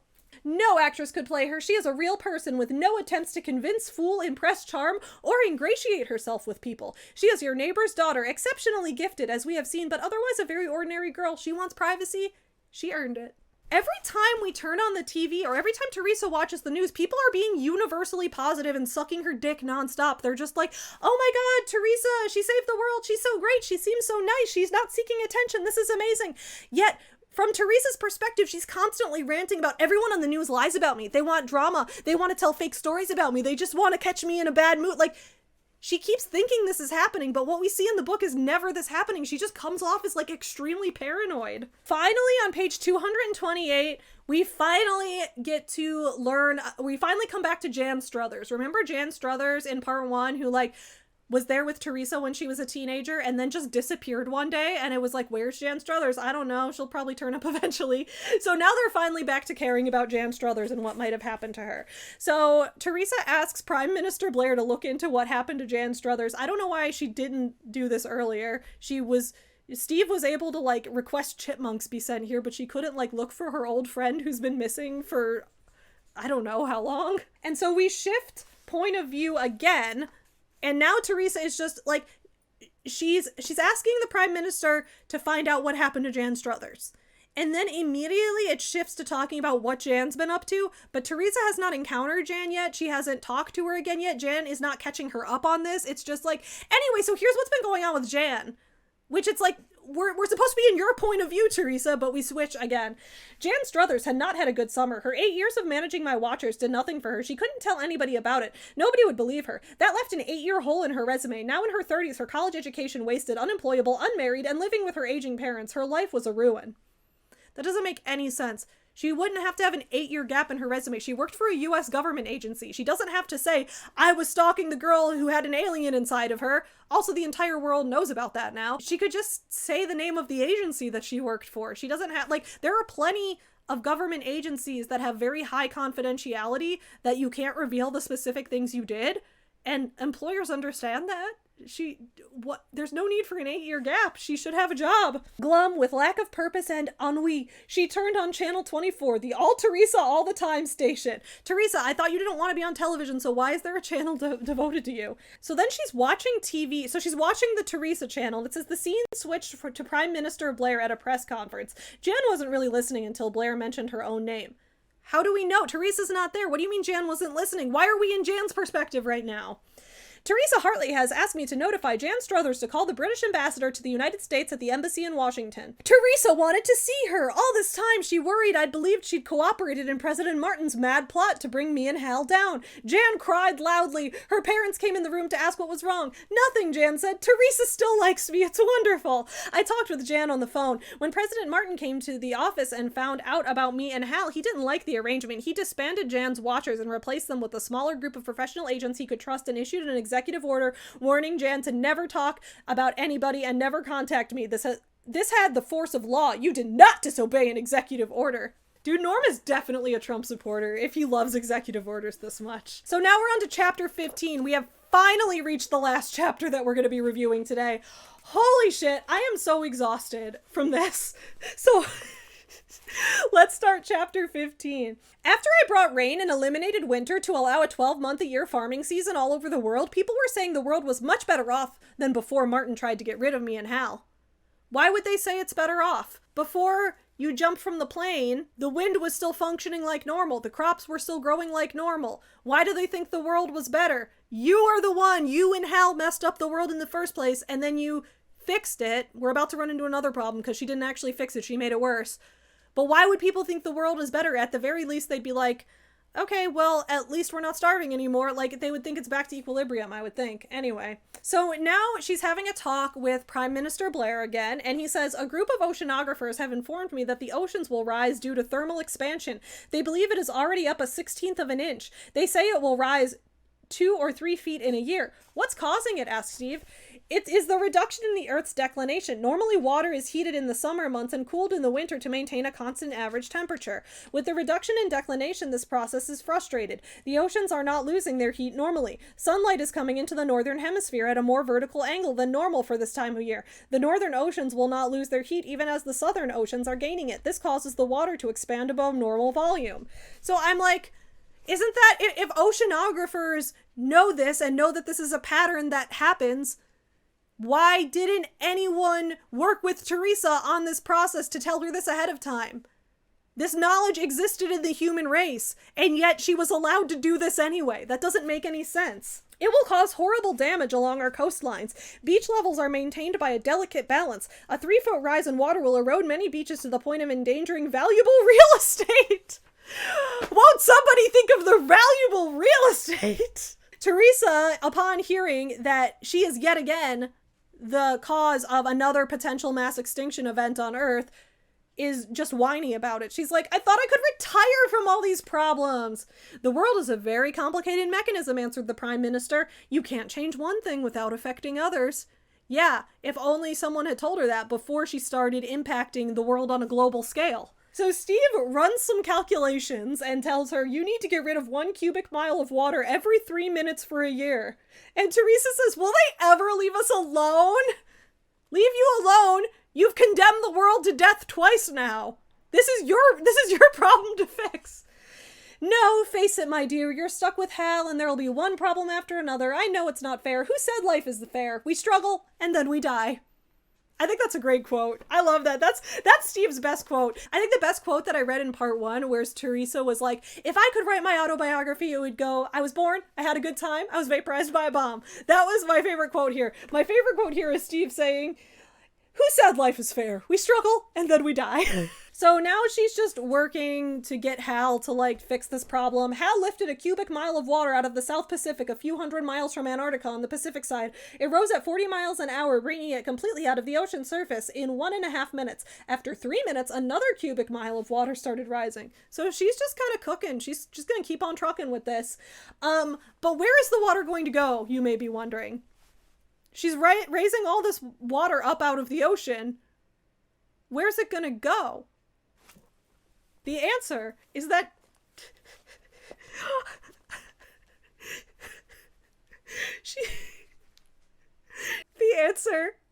she's gonna launch the water into space. In a short time, they reached the threshold of outer space and kept going. I increased their speed to 1,000 miles an hour and then 2,000 and finally 3,000. Powerful radar systems monitored their rise. Okay, here's the thing. When there's like all these systems monitoring things and all of these military personnel showing up to help Theresa, but also she's like not working with the government and is doing all this in complete secret, I just don't understand. In one day, they were well above the Earth's orbit. They would never return. Where will they go? A science consultant was asked on television. They will go into orbit around the sun well outside the Earth's orbit. They can never get back down low enough to collide with us. To add to the effect, the solar wind will give them constant tails all over the sky. They should put on a spectacular show. I can't wait to see it. Okay, so she just launched a ton of water into space very far away so it could never come back to Earth. Okay, but Hal is from space, and Hal came to Earth and merged with Theresa. So space is out there. There's crazy shit out there, way out there in places that Earth cannot even hope to contact, right? We know that because Hal is like that he caused all this. But now she's just launching water into space, and like, is it gonna meet with another alien society? Is she gonna drown in alien society and then they're gonna retaliate and come to Earth? It doesn't matter. Norm's not gonna address that. The fact that life exists in space doesn't matter outside of how it impacts Theresa. That's true of everything in this book. It's how does it impact Theresa? Other than that, it doesn't fucking matter. Then, what do Steve and Theresa do now that they've caused more chaos and then solved it by causing even greater chaos? Of course, they go on vacation again. It seems that because of the North Pole water columns, it's constantly raining. Because Theresa made it constantly rain. So it's constantly raining all the time, and they're tired of their heads getting wet. They don't think the solution to this is an umbrella, but instead they decide they're going to start wearing fireman hats everywhere. Steve found an American fireman's apparel website. They sold authentic American fireman helmets. These helmets had brims all around that caught water and guided it in back of your head to fall on the ground. No more perfect headgear had ever been designed to keep your head dry. Steve ordered 3 helmets, 1 white one for me, 2 black ones for himself and Mr. Blair. There were optional shields with the names of major American cities. I chose a New York shield for my helmet in honor of the 220 firefighters who died in the 9/11 disaster. Thank you for your service, Theresa. So she and Steve, like, keep in mind as the scene goes on, she and Steve are just walking around wearing massive fire helmets, and she has like a New York 9/11 themed shield on hers, and they're just like, we're trendsetters, start a new fashion trend. That's literally what happens. It's like, you know, like in Mean Girls when Regina George accidentally gets the holes cut in her shirt, and then everyone else in school starts cutting holes in their shirt because Regina did it, so it's cool. That's what happens! The first day of our England tour, we wore the helmets. They were a smash hit. The English people had never seen them in real life and oohed and ahhed. In a week, it looked like every young person in the world was wearing a $10 plastic knockoff. Our genuine helmets each cost over $500. Okay, so I'm glad you have the expensive helmet, but now they're trendsetters. So for the foreseeable future, when you visualize what people are doing in the background, it's trendy for everyone to just be walking around wearing a fireman helmet. After 2 weeks, we'd seen about as much English culture as we could absorb. We went to Italy. The Italians, like the English, knew they were not to crowd the Hartleys or the famous couple would leave. Occasionally, somebody tried to get himself on television by approaching us. Security quickly blockaded these characters or wrestled them to the ground. This had been expected. The media had fun showing these intruders. All right, so Theresa is just like, I'm gonna create police brutality for entertainment. Sounds good. So then Theresa is exhausted because she's been vacationing too hard. Traveling can be exhausting. After a week of traveling around Italy, we returned to Edmund Parker's place to rest up. There was a little bit of business to take care of. And I was like, you think? So it turns out that making it rain all the time from water columns in the North Pole is actually bad for the Earth. Who knew? Steve says, it's not good having it rain all the time. The world will turn into a fungus garden. The Prime Minister says, I shall set up an advisory committee to determine the proper amount of rain to maintain at all times. As Mr. Hartley suggested, it will be necessary to let the world dry out sometimes. No one had thought of this before. No one was like, we need to let the world dry out sometimes. Like, it wasn't until they were getting rained on so much they had to buy fireman helmets that they were like, wait, maybe it should stop raining every once in a while. It will be a political matter, sir. Nations will disagree on how much rain to make. You'll have a sticky time of it, I'm sure. But none of that matters because Steve and Theresa are heading off to Germany to go to Oktoberfest. I don't know if they're still wearing fireman helmets in this scene or not, but they go to Oktoberfest. And at Oktoberfest, Steve drinks, I am not kidding, in this one afternoon, Steve drinks 6 liters of German beer. 6 liters! He drinks 6 liters of beer! It says that everyone at Oktoberfest is drinking beer in 1-liter mugs. And it also says verbatim, this beer had twice as much alcohol as American beer. And then it says, Steve had 6 mugs, but somehow managed to stay on his feet when he took his innumerable breaks. I had 2 mugs myself and laughed hysterically when Steve slurred out, are we sophisticated yet? Okay, I could imagine maybe Theresa having 6 mugs, right? Because she's got a powerful alien inside of her and she has super strength and all this stuff. So maybe she can handle more beer. But Steve has 6 liters of beer and just, who cares? Theresa returns from Germany. She and Steve get super drunk, but like it doesn't matter. They just go back home. And they go back to the Parker estate and they meet a guy named Dr. Harold, and Dr. Harold is an expert in meteorology. Here's what Dr. Harold says. We have speculated on how Hal stopped the wind. He had to add something to the air, something that would increase the air's viscosity to drain away the effect of pressure differentials. Perhaps these were strings of dark matter particles too small to detect but large enough to entangle with each other and increase air viscosity. We now have evidence that Hal put something like this in the air. The wind is slowly returning. We believe whatever Hal put in the atmosphere is sinking into the earth where it has no effect, or it may be breaking up. We have been cataloging air movements. It seems the wind will be 10% restored by February. We think the process has been going on since June. Wait! Why didn't this Dr. Harold contact Theresa earlier? If this has been going on since at least June, and it's October. That was before Theresa did the whole weird water column thing. If only Dr. Harold had talked to her about this then. Also, the wind is coming back on its own? So Theresa didn't have to save the world? She actually asks about this. So Theresa didn't save the world after all, Steve suggested. Oh, but she did, sir! We could have lost 2 billion people next year along with all animals. The world couldn't survive such trauma. It was the end of all. Then what are we talking about? I love that line. That's one of those lines like earlier where they're like, why are you here? Then what are you talking about? I think that line should just be inserted like every couple paragraphs of this book. Someone just needs to go, wait, what are we talking about? What? What's happening? With the Earth's declination being reduced to 5 degrees by January, the oceans will overheat, causing constant hurricanes all over the planet. While the return of ordinary wind is slow, the effect on formation of hurricanes will be much greater for reasons too complicated to get into. These hurricanes will be horrific, sir. And so Theresa now has to stop the hurricanes. So far, every time she's tried to fix something, she's messed it up worse, like beyond what anybody could even fathom trying to repair. But they're going to trust her to fix all the hurricanes anyway. And Theresa is super annoyed that she has to do something again. What am I supposed to do? I complained. Change the laws of physics? This is the most impossible problem yet. Blair said you have to return the Earth's declination to the original.